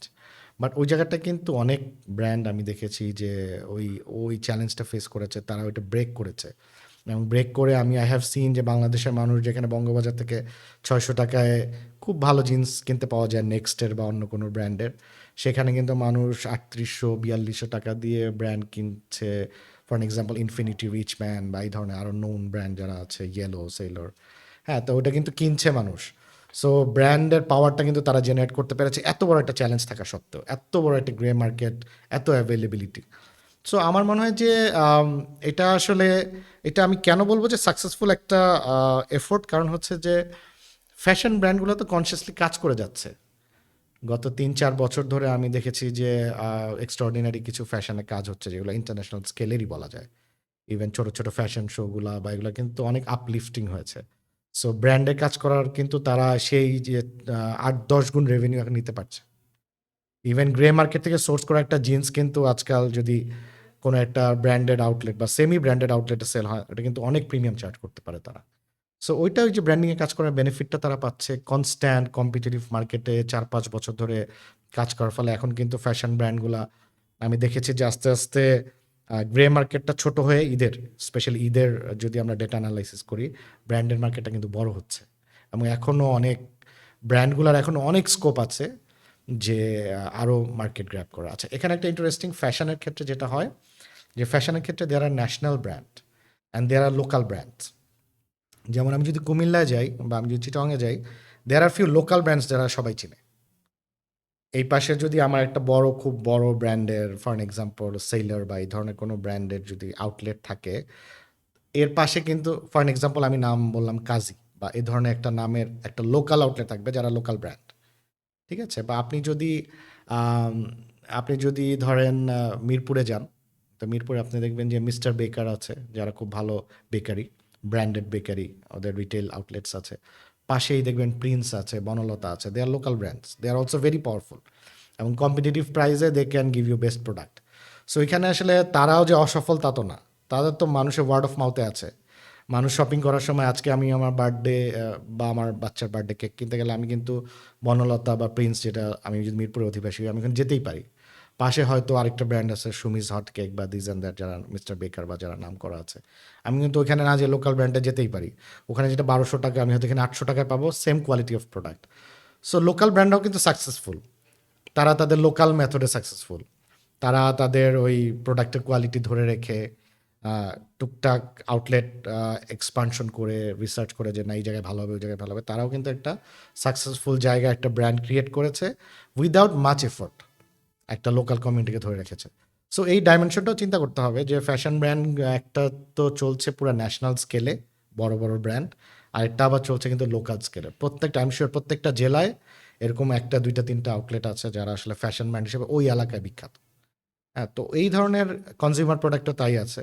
যেমন চিটাং বেল্টে বেলা বিস্কিট খুব ফেমাস, বা ওইদিকে ওয়েল ফুডস ওরা ফেমাস, হ্যাঁ, বা এইদিকে বগুড়া বেল্টে আকবরিয়া আছে, এরা ফেমাস। এখন এরাও তো ব্র্যান্ড, এদের ফুডেরও খুব নাম ডাক আছে, হ্যাঁ, তারা এলাকা ভিত্তিক ফেমাস। বা আপনি যদি একটা এলাকার মিষ্টির দোকানকে বলেন যে অমুক এলাকার এই মিষ্টির দোকানটা ফেমাস, বা কুমিল্লার মাতৃভান্ডার, এটা কি ব্র্যান্ড না? Obviously that's a brand. ওরা কোনো এফোর্ট দেয় না, বাট এফোর্ট দেয় প্রোডাক্টে, ব্র্যান্ডিং নিয়ে তাদের অত চিন্তা নেই, কিছু লোকাল মেথডে ব্র্যান্ডিং করে, বাট খুবই এফেক্টিভ। টেকনাফ থেকে তেঁতুলিয়া সবাই কুমিল্লার মাতৃভান্ডার চেনে। সো এই ধরনের আসলে ব্র্যান্ডগুলা একটা স্কেলে ডিফাইন করা মুশকিল, বাট কয়েকটা লেয়ারে ব্র্যান্ডিং হতে পারে এই ধরনের ডেভেলপিং কান্ট্রিতে। সো বাট দুইটা নর্মস ডিফারেন্ট, দুইটার নেচার ডিফারেন্ট। কিছু লোকাল ব্র্যান্ড আছে, কিছু ইন্টারন্যাশনাল ব্র্যান্ড আছে, আবার কিছু ব্র্যান্ড আছে যারা ক্লাসিক্যাল, কিছু ব্র্যান্ড আছে যারা নট ক্লাসিক্যাল, হ্যাঁ, দে আর লাইক অর্থোডক্স। হ্যাঁ, তো এই ধরনের একটা ব্লেন্ড। আর অবভিয়াসলি বাংলাদেশের প্রিভিলেজ হচ্ছে যে আমরা মনে হয় ব্র্যান্ড ওয়াইজ এখন খুব একটা গ্রোথ স্টেজে আছি। এখনকার ইকোনমিক্যাল মার্কেটটা যেরকম, যে যে কোনো ব্র্যান্ডকে আসলে অ্যাকোমোডেট করা সম্ভব।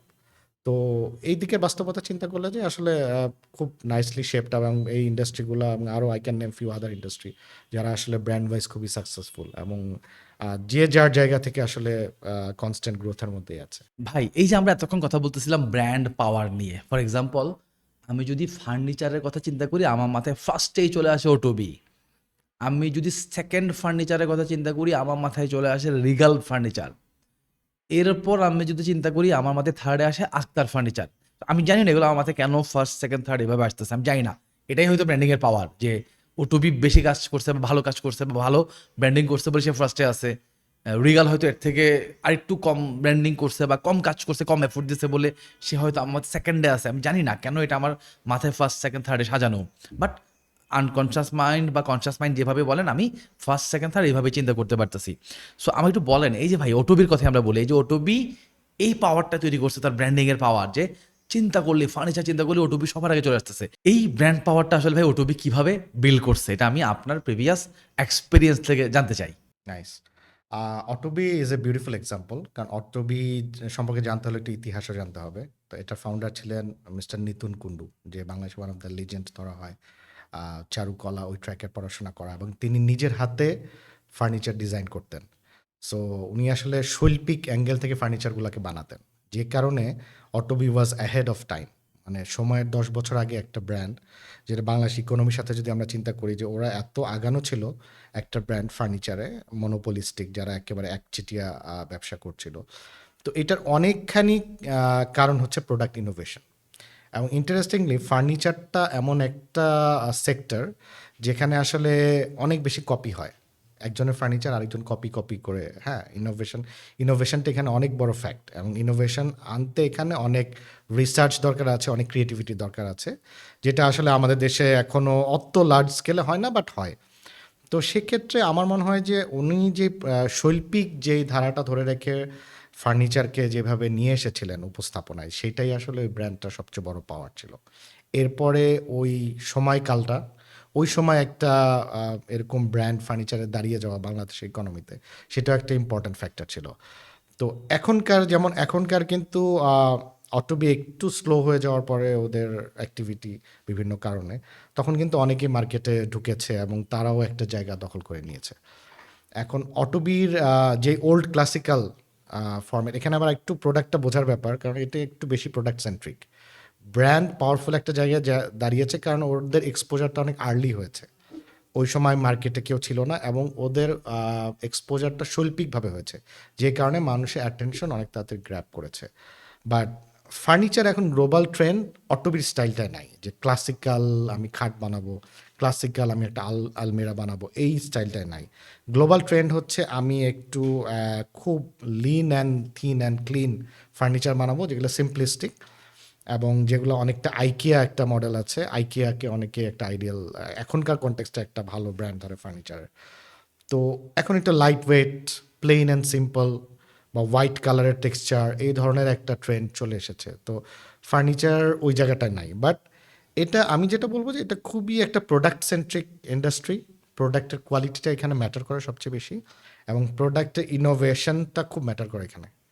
এখানে ব্র্যান্ডের পাওয়ার এ কারণেই অটোবির আছে যে ওদের এক্সপোজার অনেক আর্লি, এবং ওদের ফাউন্ডার ওয়াজ এ লিজেন্ড, বাংলাদেশের একজন শিল্পাঙ্গনের একজন মানুষ ছিলেন। তো এখনকার আরেকটা এক্সাম্পল আমি দিতে চাই, যেহেতু আমার কাজ করা ব্র্যান্ডগুলো নিয়ে কথা বলতে হলো। তো এক একটা ব্র্যান্ডের কিন্তু একটা টার্গেট গ্রুপ থাকে। যেমন অটোবিতে টার্গেট গ্রুপ হচ্ছে বাসার ফিমেল, যারা যারা ডিসিশন মেকার, যারা হাউসওয়াইফ। সো টোটালি একটা ডিফারেন্ট টাইপের টার্গেট গ্রুপ। আবার আরেকটা ব্র্যান্ডে আমি কাজ করেছি, রানার অটোমোবাইলস। তো ওখানে কিন্তু ওরা বাংলাদেশে 80 সিসির মোটরসাইকেল যেটা আছে, 80 সিসির মোটরসাইকেলে কিন্তু ওরা মার্কেট লিডার ছিল, রানার অটোমোবাইলস। সো ওদের যে ডিলাক্স মডেলটা কিন্তু অনেক ফেমাস ছিল 80 সিসির জন্য।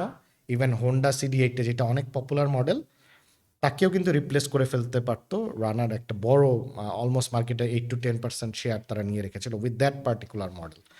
সো এখানে আসলে দুইটা জিনিস আমাদের লক্ষণীয়। একটা হচ্ছে যে ফাউন্ডার যে ফিলোসফি নিয়ে শুরু করেছে, প্রোডাক্ট ইনোভেশন, এভাবে দিয়েও ব্র্যান্ড ফর্ম হতে পারে। অথবা রানার যেই কাজটা করেছে, যে একটা মার্কেটের পারফেক্টলি একটা অ্যাভেলেবল গ্যাপকে তারা অ্যাটেন্ড করেছে, ওইভাবে কিন্তু ব্র্যান্ডটা শেপ আপ হয়ে গেছে। সো 80 সিসি মোটরসাইকেল একটা ডিমান্ড ছিল বাংলাদেশের, গ্রাম বাংলা শহর সব জায়গায়, রুরাল বাংলাদেশ বা ওভারঅল বাংলাদেশে।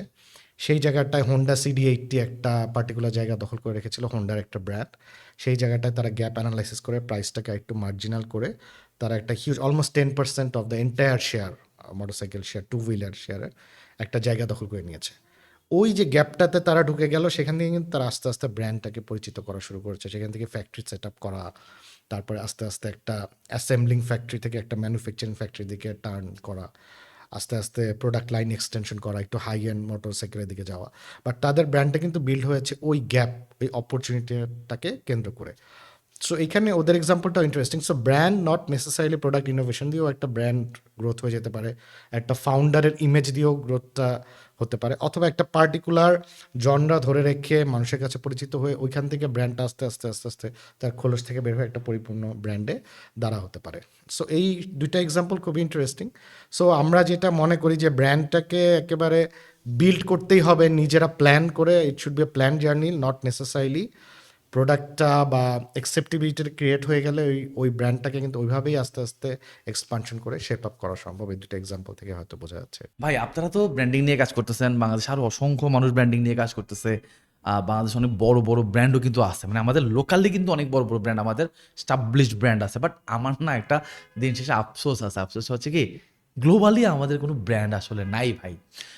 ধরেন আপনি H&M বলেন, জারা বলেন, এরা আমাদের বাংলাদেশে এসে তাদের প্রোডাক্ট প্রডিউস করতেছে এবং এটা তারা গ্লোবালি নিয়ে গ্লোবাল স্ট্যান্ডার্ডে তারা বিক্রি করতেছে।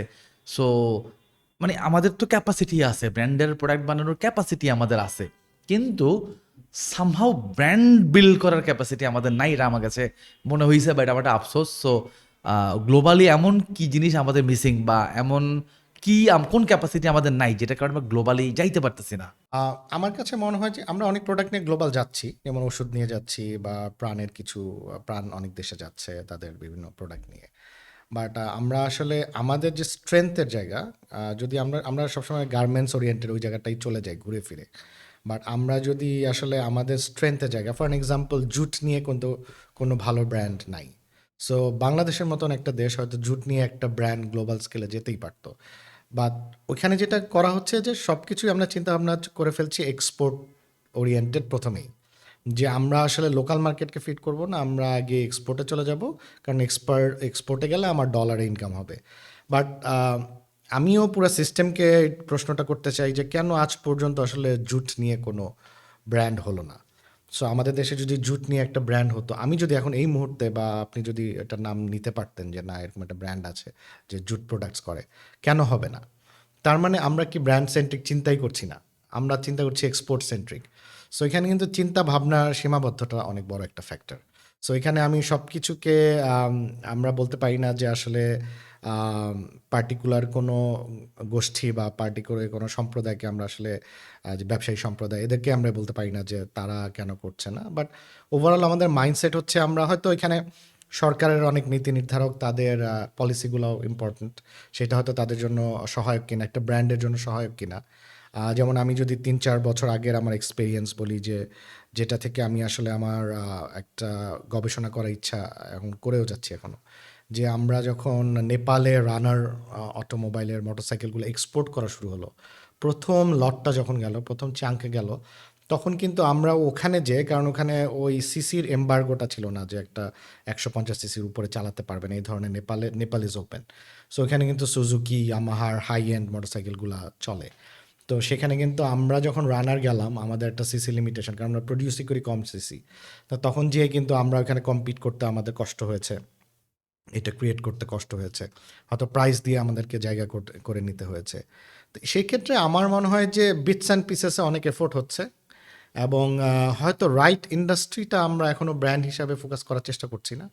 আমরা হয়তো এমন জায়গাটায় ব্র্যান্ড হিসাবে এমন কিছু প্রোডাক্ট নিয়ে চেষ্টা করছি যেটা আসলে গ্লোবালি অনেক বেশি কম্পিটিটিভ। বাট এমন অনেক সেগমেন্ট আছে যে যেটা হয়তো আমরা ট্রাই আউট করতে পারি। ফর অ্যান এক্সাম্পল জুট বললাম, বা এই ধরনের আরও কিছু হতে পারে, যে যেটা আসলে আমাদের স্ট্রেংথের জায়গা, যে জায়গায় চাইলে আমরা একটা ব্র্যান্ড বানাতে পারি, যেটা গ্লোবাল স্কেলে মানুষ আসলে অ্যাকসেপ্ট করে নিবে। সো ওই জায়গাটা আমার মনে হয় অনেক কাজের দরকার আছে, যে আসলে ওই যে পলিসি থেকে শুরু করে, মাইন্ডসেট থেকে শুরু করে, এবং ব্র্যান্ডের আসলে একটা ইন্টারন্যাশনাল ব্র্যান্ড করার জন্য যে নলেজ বেসটা আমাদের দরকার, সেটাও আমাদের আছে কিনা সেটাও যাচাই বাছাই করতে হবে। কারণ হচ্ছে অনেকে আছে ইন্টারন্যাশনাল ব্র্যান্ডকে ক্যারি ফরওয়ার্ড করে নিয়ে গেছেন, ইউনিলিভারে যারা কাজ করছেন, I am sure they are very expert, যে সব বড় বড় গ্লোবাল ব্র্যান্ডকে লোকাল মার্কেট এস্টাবলিশ করছে। And this is the time to turn around, এবং তারাই দেশের ব্র্যান্ডকে আবার বাইরে কীভাবে রিপ্রেজেন্ট করা যায়। সো এটা হচ্ছে। এবং আমি রিসেন্টলি একটা খুব এক্সেপশনাল একটা ডিসকাশনের মধ্যে দিয়ে গেলাম, যে কোনো একটা বাংলাদেশের টপ প্রাইভেট ইউনিভার্সিটি, তারা বলছে যে তারা already they are through local student they had enough, অনেক স্টুডেন্ট পেয়েছে। তাদের এখন টোটাল ফোকাস হচ্ছে তারা ইন্টারন্যাশনাল স্টুডেন্ট আনবে। এখন তারা দে স্টার্টেড থিঙ্কিং যে ইন্টারন্যাশনাল স্টুডেন্টকে আমি কীভাবে অ্যাট্রাক্ট করতে পারি being a Bangladeshi private university. So অনেকে কিন্তু এখন ওইটা এই গ্লোবালাইজেশন কিন্তু আস্তে আস্তে শুরু করেছে। তা আমার মনে হয় যে একটু স্লো যাচ্ছি আমরা, but we are on the track. হয়তো আন্ডারগ্রাউন্ড লেভেলে অনেকেই কাজ করছে ইন্টারন্যাশনাল গ্লোবালাইজেশন নিজেদের ব্র্যান্ডকে করার জন্য। আমার মনে হয় ডাউন দ্য লাইন 2-3 বছর পরে উইল স্টার্ট সিইং দ্যাম যে এরা আসলে ওই লেভেলটা চলে গেছে।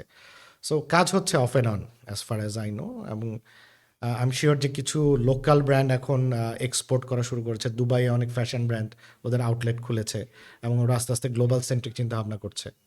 যেমন আমি শুনেছি যে এক্সট্যাসি ওরা এখন গ্লোবাল স্কেলে যাচ্ছে, ওরা গ্লোবাল কিছু আউটলেট করার চিন্তা ভাবনা, গ্লোবাল স্কেলের প্রোডাক্ট ওরা করছে। সো সবাই bits and pieces of and on করছে, বাট একটা কালেকটিভ আমরা আউটপুট হয়তো দেখবো ডাউন দ্য লাইন 2-3 বছর পরে, যখন আমার মনে হয় হয়তো জেনজিরা যখন মিড লেভেল ক্যারিয়ারে আসবে, they will be more globalized than localized. So ওরা হয়তো এটাকে আরও নেক্সট লেভেল নিয়ে যাবে। এইটা একটা ভালো কথা বলছেন ভাই, যে জেনজি যখন মিড রেঞ্জে যাবে বা মিড সেগমেন্টে যাবে তাদের ক্যারিয়ারের, সো তখন হয়তো আমাদের এই মাইন্ডসেটগুলো রেডি হইতে পারে। কারণ জেনজি আমরা অলরেডি দেখছি ওদেরকে, যে ওদের মধ্যে একটা ডিফারেন্ট মাইন্ডসেট আছে। ফর এক্সাম্পল ওরা অনেক আর্লি অ্যাডপশন করতে পারে সব কিছু।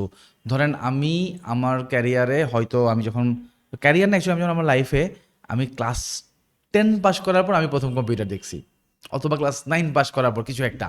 আর আমার বাচ্চাকে দেখেন, সে জন্মের পর থেকেই, মানে শুধু আমার বাচ্চা না, এটা সবার বাচ্চাই জন্মের পর থেকেই তারা এখন ম্যাকবুক দেখে, আইপ্যাড দেখে, টেলিভিশন দেখে, মোবাইল ফোন দেখে, মানে সব টেকনোলজি ওরা দেখে ফেলছে।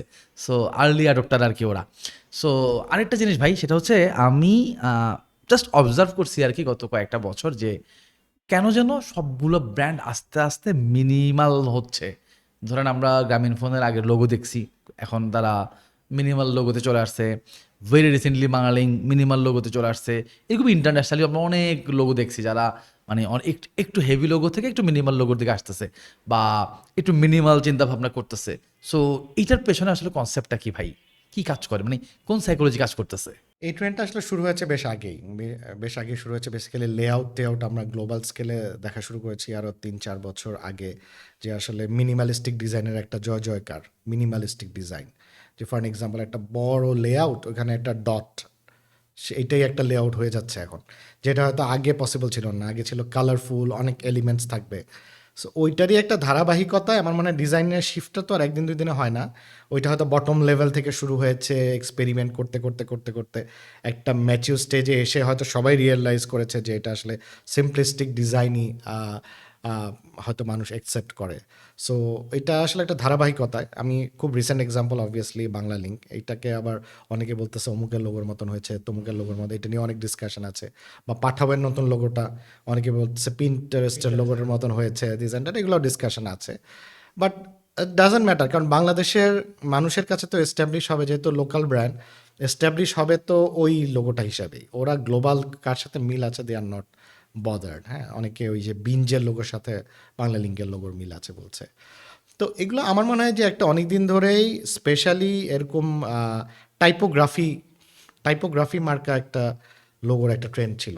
তো ওইটাই এখন একটা ধারাবাহিকতা, ওইটার ম্যাচিউর স্টেজে আসছে, যে জন্য সবাই অ্যাকসেপ্ট করে নিচ্ছে। বাট এক একটা সময় একটা জনরা আসে, এখন টাইপোগ্রাফি আসছে। এর আগে হয়তো সিম্বলিক, সবার একটা করে সিম্বল থাকতো। হ্যাঁ, তো সেরকম একটা সময় তো আমরা পার করে এসেছি, যে সিম্বল দেখলে আমরা বুঝতাম যে এটা।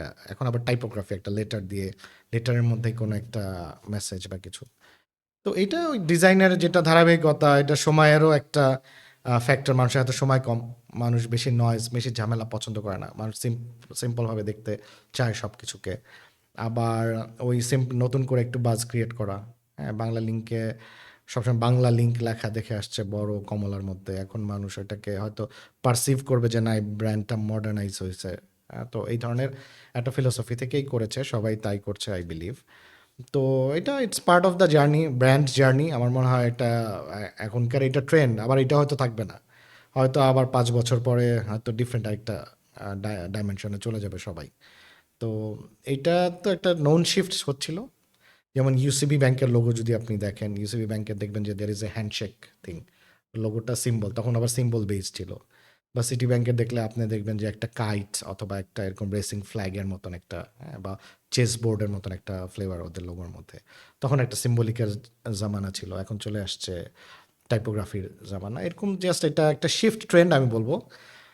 এটা যে খুব বড় একটা গুরুত্বপূর্ণ মেসেজ বহন করে তা না, বাট ওনার ট্রেন্ডের সাথে থাকতে চায় আমার কাছে মনে হয়। হয়তো ফিউচারে আরেকটা ট্রেন্ড আসলে, আবার ফুল নেমের ট্রেন্ড আসলে তারা ওইদিকে চলে যাবে। হ্যাঁ, তো বা ক্যালিগ্রাফি ট্রেন্ড আসলে সবাই ক্যালিগ্রাফি করবে। তো এরকমই আসলে আমি পুরো জিনিসটাকে এভাবেই দেখি যে trend, more of A trend. এটা আসলে যে খুব একটা এডুকেশনাল একটা প্রসেসের মধ্যে দিয়ে আসা তা না, বাট হ্যাঁ, এটা হইলে একটা ডিসকাশনে থাকা যায়, এটাকে আরও ইন্টারপ্রেট করা হয়তো ইজি। তো সে কারণে আমার মনে হয় এই উদ্যোগগুলো নেওয়া হয়েছে। আদারওয়াইজ আই ডোন্ট সি যে একেবারে অনেক, এটা দিয়ে একেবারে অনেক বেশি পরিবর্তন হয়ে যাবে কোনো কিছুতে। I don't think so. ভাইয়া এই যে আমরা বাংলালিংকের নতুন লোগো নিয়ে কথাবার্তা বলতেছিলাম, সো আমার না বাংলালিংকের এই নতুন লোগোটা নিয়ে একটা পার্সোনাল কিউরিসিটি আছে। ধরেন আমি যতটুকু জানি বাংলালিংক খুব সম্ভবত 6 মাস বা 8 মাস স্পেন্ড করছে তাদের এই লোগোটা রিভ্যাম্প করার জন্য। এখন আমার প্রশ্ন হচ্ছে, তারা এমন একটা লোগো বানাইছে যেটা আবার দেখতে সিমিলার আরেকটা লোগোর মতো। তো আমার যেটা প্রশ্ন ভাই সেটা হইলো, মানে কেন সিমিলার লোগোর মতো, এটা আমার প্রশ্ন না। আমার প্রশ্ন হচ্ছে, একটা ব্র্যান্ড আসলে এই 6 মাস 8 মাস ধরে আসলে কি নিয়ে স্টাডি করে যে আমি আমার লোগোটা এইখান থেকে এখানে নিয়ে আসবো, বা এই লোগোটাকে এই করব, বা কমপ্লেক্স লোগোকে মিনিমাল করব, বা মিনিমাল লোগোকে কমপ্লেক্স করব। সো এই এই এই যে শিফটিংটা, এই শিফটিংয়ের সময় 8 মাস ধরে বাংলালিংক কি চিন্তা ভাবনা করছে, মানে কি রিসার্চ করছে, মানে এই রিসার্চের পার্টটা আসলে কি? আম, এখানে আমি জিনিসটা আনসার করতে চাই। Obviously Banglalink is a very established company বাংলাদেশে, they have their thought process. তো আমি আমি একটু হিস্ট্রিতে যদি যাই, যে আমি সিটি ব্যাংকের সাথে একটা বড় সময় কাটিয়েছি ওদের ব্র্যান্ড টিমের সাথে, এবং এমন একটা টিমের সাথে আমি কাটিয়েছি যারা মাত্র রিব্র্যান্ডিং করেছে। একটা খুব ট্র্যাডিশনাল CITY একটা সিটি ব্যাংক লেখা লোগো ছিল, যেখানে আমিও যখন স্টুডেন্ট, আমি টেলিটকের সিম ওদের মাধ্যমে লটারিতে দেওয়া হতো। তো আমিও লাইনে দাঁড়িয়ে ওদের ওই ওল্ড ব্যাংক থেকে, ওল্ড লোগোওয়ালা ব্যাংক থেকে আমিও টেলিটকের সিম কালেক্ট করেছি, লং ব্যাক। তো তারপরে all on a sudden they became a modernised bank with a different logo. তো as far as I know, এটা নিয়ে অনেকগুলো সেশন হয়েছে, তারা আউট অফ স্টেশন বসে উইথ এজেন্সি অনেক ব্রেইন স্টর্মিং করে একটা লোগোতে ল্যান্ড করেছে। তো লোগোটা কী ছিল? It's like the current logo, যে একটা চেস বোর্ডের মতন, অথবা অনেকে এটা কাইট বলে, অথবা অনেকে বলে এটা ওই যে ফর্মুলা 1 রেসিংয়ের ফ্ল্যাগটা। সো এই ধরনের কিছু পার্টিকুলার মেসেজ আছে, যেটা মেইন মেসেজটা তারা দিতে চায় যে মেকিং সেন্স অফ মানি, মানে আপনার টাকাটা আমার কাছে রেখে যান, আমি এটা থেকে সেন্স মেক করবো, এসব থাকবে না, এটা থেকে কিছু সেন্সিবল আউটপুট আপনি পাবেন। এই ধরনের একটা মেসেজ খুব সিম্পল হয়ে দেওয়ার চেষ্টা করেছে, যেটা হয়তো চেস বোর্ডের সাথে রিলেট করার চেষ্টা করেছে, বিকজ অফ এখানে থিঙ্কিংয়ের ব্যাপার আছে। বা তারা হয়তো ওই যে রেসিং ফ্ল্যাগের সাথে করেছে, কারণ একটা সময়ের ব্যাপার আছে যে আপনি কতক্ষণ ধরে রাখবেন। হ্যাঁ, তো এই ধরনের কয়েকটা ফিলোসফি থেকে তারা, আচ্ছা, তারা এই রিব্র্যান্ডিংটা করেছে সিটি ব্যাংক, তাদের কারেন্ট লোগোটা। এখন যেহেতু আমি ওই টিমের পার্ট ছিলাম, সো আমি দেখেছি এটা চর্চা, তাদের সবগুলা কমিউনিকেশন ম্যাটেরিয়ালে এটার চর্চাই ছিল। এটাকে তারা এক্সটেন্ড করতে পেরেছে এই জার্নিটাকে, মেকিং সেন্স অফ মানি, এই কাইট, এই chess board, this and that. হ্যাঁ, তো এখানে খুব ইম্পর্ট্যান্ট, যেরকম আমি যখন প্রথম সিটি ব্যাংকের মডার্ন, এখানে বুঝতে হবে যে city bank is either first or second licensed bank in Bangladesh. হ্যাঁ, তো old school bank, 80s, early 80s। তো এই ব্যাংকটা যখন আস্তে আস্তে নতুন করে 2007 সালে চেঞ্জ হলো, তো তখন তাদের যে মেসেজটা, তো আমি যখন ওই যে বললাম আমি পুরানো সিটি ব্যাংকেও যেতাম অ্যাজ এ কনজিউমার, টেলিটকের সিম নিয়েছিলাম লটারিতে। তো ওখানে কিন্তু আমি দেখেছি অল অন এ সাডেন আমি বসে আছি, একটা ফর্ম ফিল আপ করছি, আমাকে একটা মানি প্ল্যান্ট গাছ এনে দিয়েছে তারা, মানি প্ল্যান্ট গাছ। আমি যে আমি অ্যাকাউন্ট খুলছি, আমাকে মানি প্ল্যান্ট গাছ কেন দিলেন? বলছে দেখেন, মানি প্ল্যান্ট গাছ হচ্ছে আমাদের লোগোটা এবং আমরা যে ফিলোসফিতে আছি, মেকিং সেন্স অফ মানি, ওইটাকে সিম্বলাইজ করে। সো এটা আপনি আপনার বাসায় রাখেন, এবং এটা ইজ এ সিম্বল যে উই আর চেঞ্জিং। তো আমার কাছে the first thing that I get hooked with city bank is that, যে আমি আসলে ওই মানি প্ল্যান্ট গাছটা কেন দিল, তাহলে কি বোঝাতে চায়? সো আমি কিন্তু I start thinking about it, এবং প্রত্যেকটা নতুন অ্যাকাউন্ট যারা খুলেছে ওই সময়টায়, পরিবর্তনটার সময়, তখন এটা দিয়েছে। ঠিক আছে, also a red vibrant logo, এটা খুব স্ট্রং একটা প্রেজেন্স, এটার সাথে আবার একটা আমেরিকান এক্সপ্রেস, একটা স্ট্রং ব্র্যান্ড অ্যাসোসিয়েশন। সো খুব ইন্টারেস্টিং একটা ব্র্যান্ড তখন দাঁড়িয়েছে, তাদের একটা স্টোরিও আছে, কিন্তু স্টোরিটাকে তারা সব জায়গায় ইন্টারপ্রেট করেছে, তাদের প্রত্যেকটা কমিউনিকেশনে, তাদের ক্যালেন্ডারে, তাদের কমিউনিকেশন ম্যাটেরিয়ালে, এভরিওয়্যার। সো এই যে ইন্টারপ্রিটেশন, এবং এই যে একটা আমি চিন্তা করা শুরু করা সিটি ব্যাংককে নিয়ে, এটা তো আমাকে আসলে আমাকে ইনভলভ অ্যান্ড এঙ্গেজ করেছে উইথ দ্য ব্র্যান্ড। এখন প্রত্যেকটা আই এম শিওর প্রত্যেকটা থট প্রসেসে, যেমন ইউসিবির যেটা বললাম, এটা অনেক বিখ্যাত, আমাদের একজন লোক করেছেন যেই হ্যান্ডশেকিং থিমটা, পরের দিনই এইটা গুগলে চলে আসছে যে শাটার স্টকে এইটা $4 দিয়ে পাওয়া যাচ্ছে কপি জিনিস।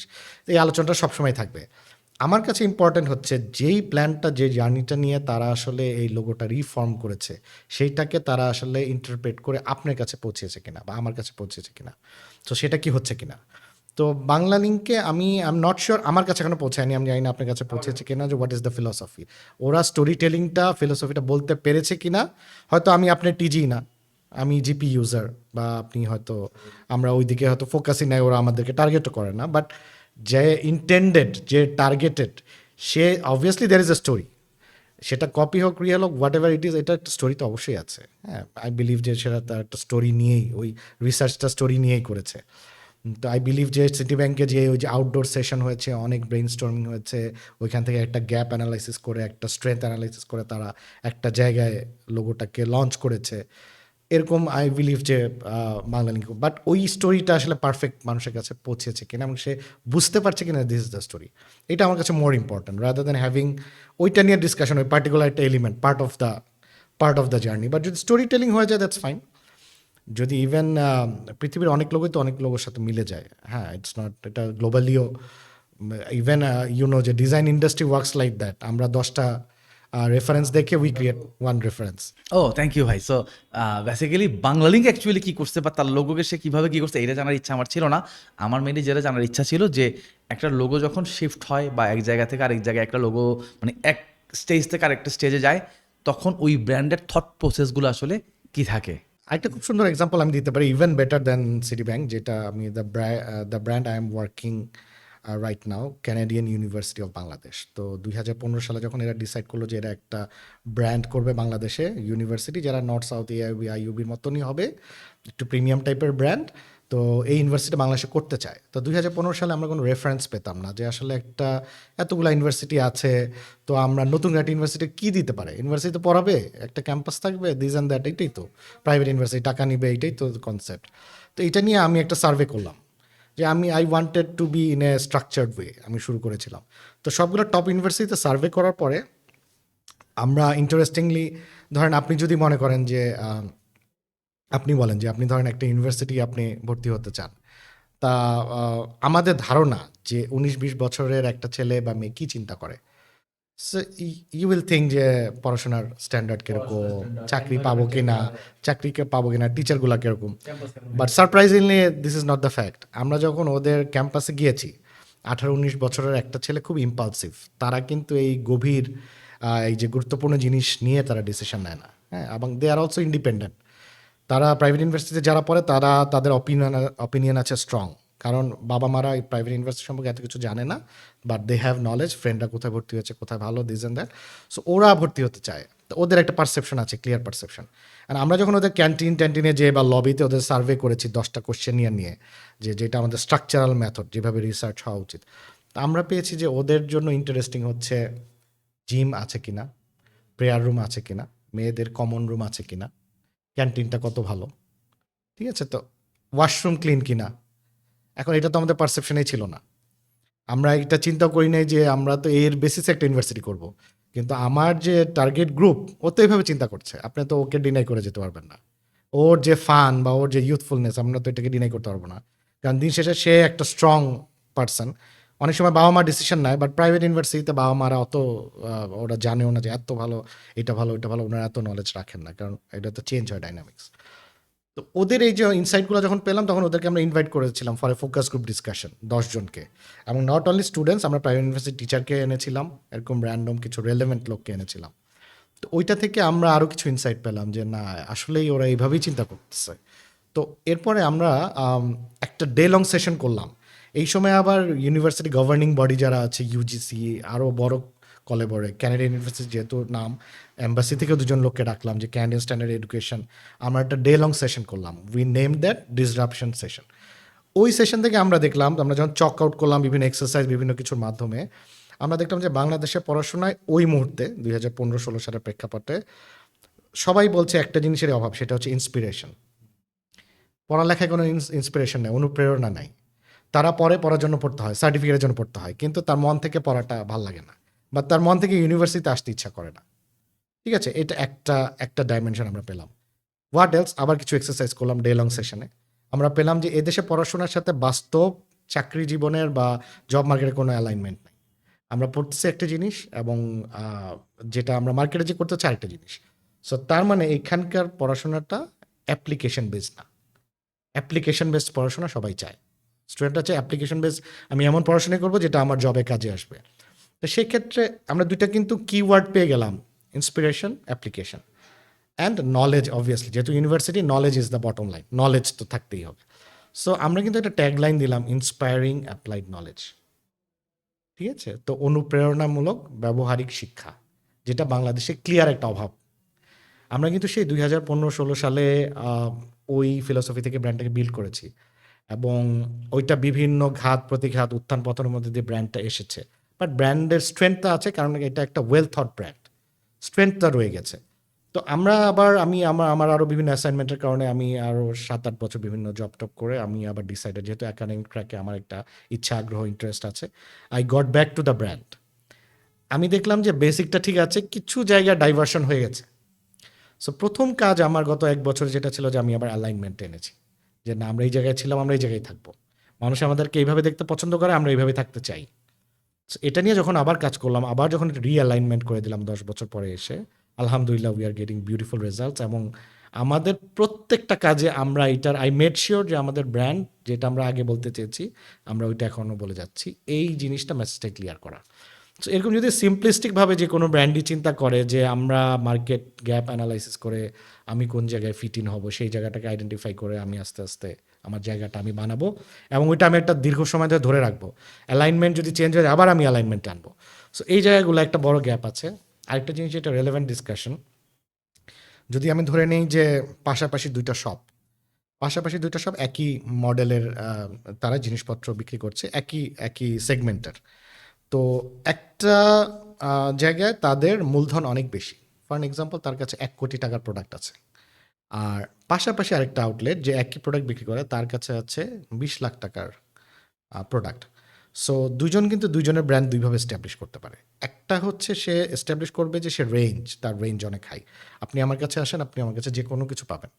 ঠিক আছে, আর পাশে যে আছে যার আসলে মূলধনটা কম, সে কিন্তু আবার নিজেকে ডিফারেন্টভাবে উপস্থাপন করতে পারে, যে আপনি আমার কাছে আসা লাগবে না, আমি আপনার কাছে যাব, আমি কাস্টমার সার্ভিসে আপনার জন্য যা করা দরকার আমি সর্বোচ্চ করব।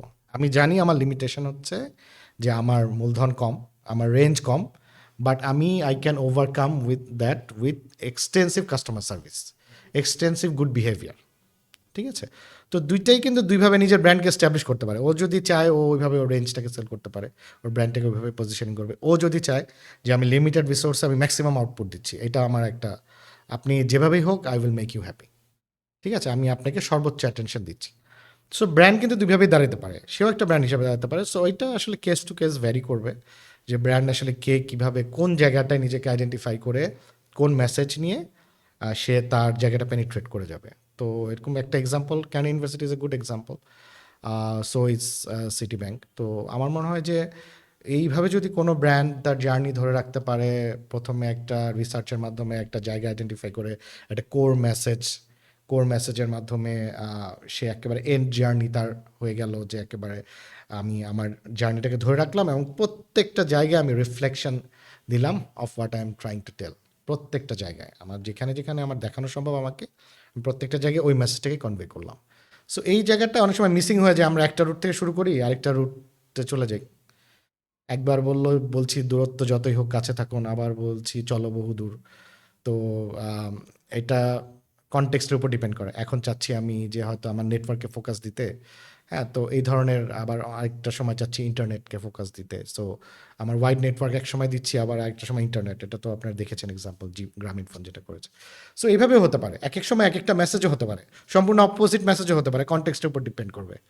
সো এটাই আসলে কোন ব্র্যান্ড কোন জায়গায় দাঁড়িয়ে আছে, মার্কেটটা কোন জায়গায় দাঁড়িয়ে আছে, প্রত্যেকটা ডাইনামিক্স দেখে নিজের ব্র্যান্ড পজিশনিং করে আগালে প্রত্যেকটা ব্র্যান্ডই তো সফল হওয়া সম্ভব। ভাই আমরা যখন ব্র্যান্ডিং নিয়ে কথাবার্তা বলি তখন আমরা একটা জিনিস দেখি যে ব্র্যান্ডিং মানে কি অনেক টাকা পয়সা ঢালতে হয়, এটা একটা কনসেপ্ট আমরা জানি আর কি এমন। সো ভাই এখন আমার প্রশ্ন হইল কি যে যারা ধরেন এসএমই অন্টারপ্রেনার তারা তো এমন না যে তারা মানে অনেক টাকা ঢেলে একটা একটা সময় পর্যন্ত অপেক্ষা করে ওইটার রেজাল্ট ভবিষ্যতে পাবে, এই মাইন্ডসেট তাদের নাই। তাদের মাইন্ডসেট কিন্তু আজকে ইনভেস্ট করবো কালকে যেন আমার রিটার্ন চলে আসে। সো এখন আমার যেটা প্রশ্ন ভাই সেটা হইলো যে এমন কোনো মেজারমেন্ট বা এমন কোনো মাপকাঠি আছে কিনা যে ব্র্যান্ডিংয়ের পেছনে আজকে টাকা ঢাললে এতদিন পর এটা রিটার্ন আসতে পারে, অথবা আমি এই ম্যাট্রিক্সটা দেখে বুঝতে পারবো যে আমার অলরেডি রিটার্ন আসতেছে।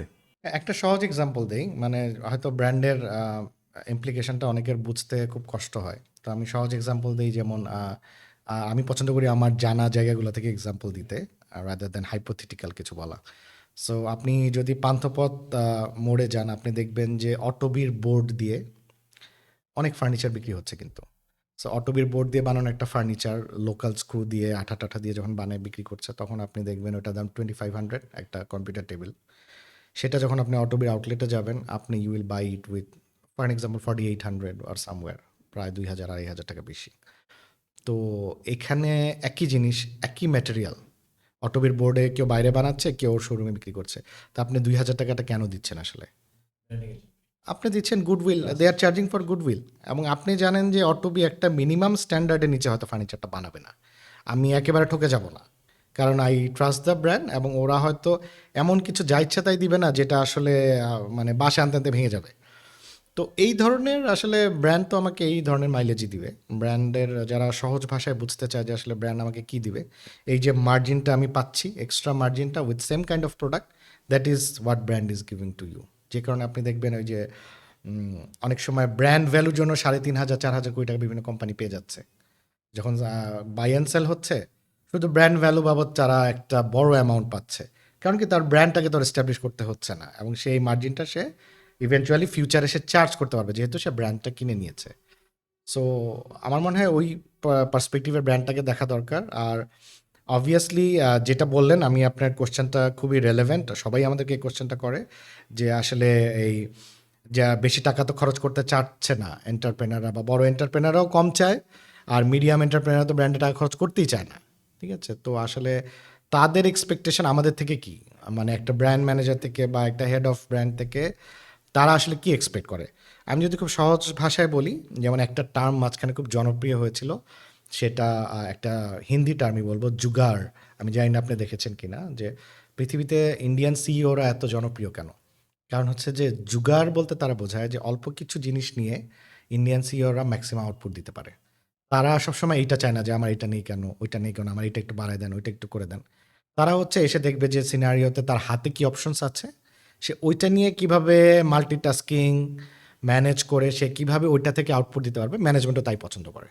সো আমি বলবো যারা একটু আপকামিং ব্র্যান্ড ম্যানেজার, বা এটাও খুব ইন্টারেস্টিং যে অনেকে আছে ব্র্যান্ড ম্যানেজার, হেড আর হতে পারছে না, তারা একটা জায়গায় যে আটকে যাচ্ছে, হেড হওয়ার যে মাইন্ডসেট বা সাইকোলজি তারা এটা অ্যাডাপ্ট করতে পারছে না। তা আমি তাদের উদ্দেশ্য বলবো যে তারা যদি জুগারের কনসেপ্টটা মাথায় রাখে, যে আমি একটা নতুন এনভায়রনমেন্টে গেলাম, বাংলাদেশি এন্টারপ্রেনার, তার মাইন্ডসেটই হবে হয়তো সে ব্র্যান্ডে খরচ করতে চাচ্ছে না বা বুঝতে পারছে না কেন খরচ করবে। সেক্ষেত্রে আমি যেটা করব যে আমি আমার হাতের রিসোর্সগুলো দিয়েই আমি একটু অর্গানাইজ করে তার সামনে তার কনফিডেন্সটা গেইন করার চেষ্টা করব, এবং তাকে আস্তে আস্তে এডুকেট করব যে স্যার বা ম্যাডাম এই কাজগুলো করে কিন্তু আমি এই বেনিফিটটা পেয়েছি। সো গত 6 মাসে পেয়েছি, আপনি যদি সামনে আমাকে আরও লেভারেজ দেন, আমি আরও 6 মাস বা 1 বছর করে দেখাবো। বাট আমি কিন্তু আই হ্যাভ প্রুভেন দ্যাট যে আমি লিমিটেড রিসোর্স বা ওই জুগার মডেলে আই হ্যাভ ডান দিস, এবং এইটা কিন্তু আপনার এরকম ইম্প্যাক্ট হয়েছে, এবং আপনি যদি আমাকে সুযোগ দেন তাহলে আমি আগামী 1 বছর এটা করতে পারবো। সো যে ওই যে ম্যানেজার হয়ে আটকে যাচ্ছে, যে আর হেড হতে পারছে না বা মার্কেটিং ডিরেক্টর হতে পারছে না, সে কিন্তু ওই জায়গাটাই তার কাজ করতে হবে। সে ওই ওনারশিপটুকু নিয়ে, ওই রিস্কটুকু নিয়ে ওই স্টিগমাটা ভাঙতে হবে যে না, আমরা কিন্তু we can go beyond that. But given the fact limited রিসোর্সে আমি এই আউটপুট দিয়েছি, আপনি যদি আমাকে লেভারেজ দেন আমি এই আউটপুট দিব, আর all you want is output, so output is there. So এই মেসেজটা যদি কনভে করতে পারে তাহলে obviously there would be growth. But ওই জায়গায় একটা গ্যাপ হয়, ইউ আর রাইট, যে আমাদের ইভেন এস্টাবলিশড এন্টারপ্রেনাররা ওইটাকে একটা খরচ হিসেবে দেখে, আর মিড রেঞ্জে ওরা তো এটাকে কোনো একটা কনসিডারেশনেই নেয় না। ব্র্যান্ডটাকে বিল্ড করা তারা একটা পর্যায়ে কনসিডারেশনেই নেয় না।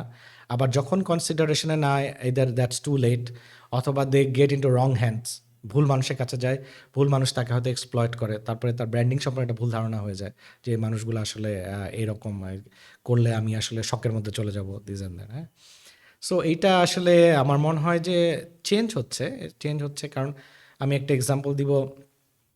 পটুয়াখালীর একটা লোকাল ইলেকট্রনিক্স ব্র্যান্ডের একজন ওনার, তো আমার স্টুডেন্ট, সে আমাকে জুমে আমার কাছে ক্লাস করে। তো তার 3টা আউটলেট আছে পটুয়াখালী শহরে, অ্যান্ড সে চায় তার ব্র্যান্ডটা দাঁড়াক। তো সে আমার কাছে মাঝে মধ্যে সেশন করে অন পেমেন্ট।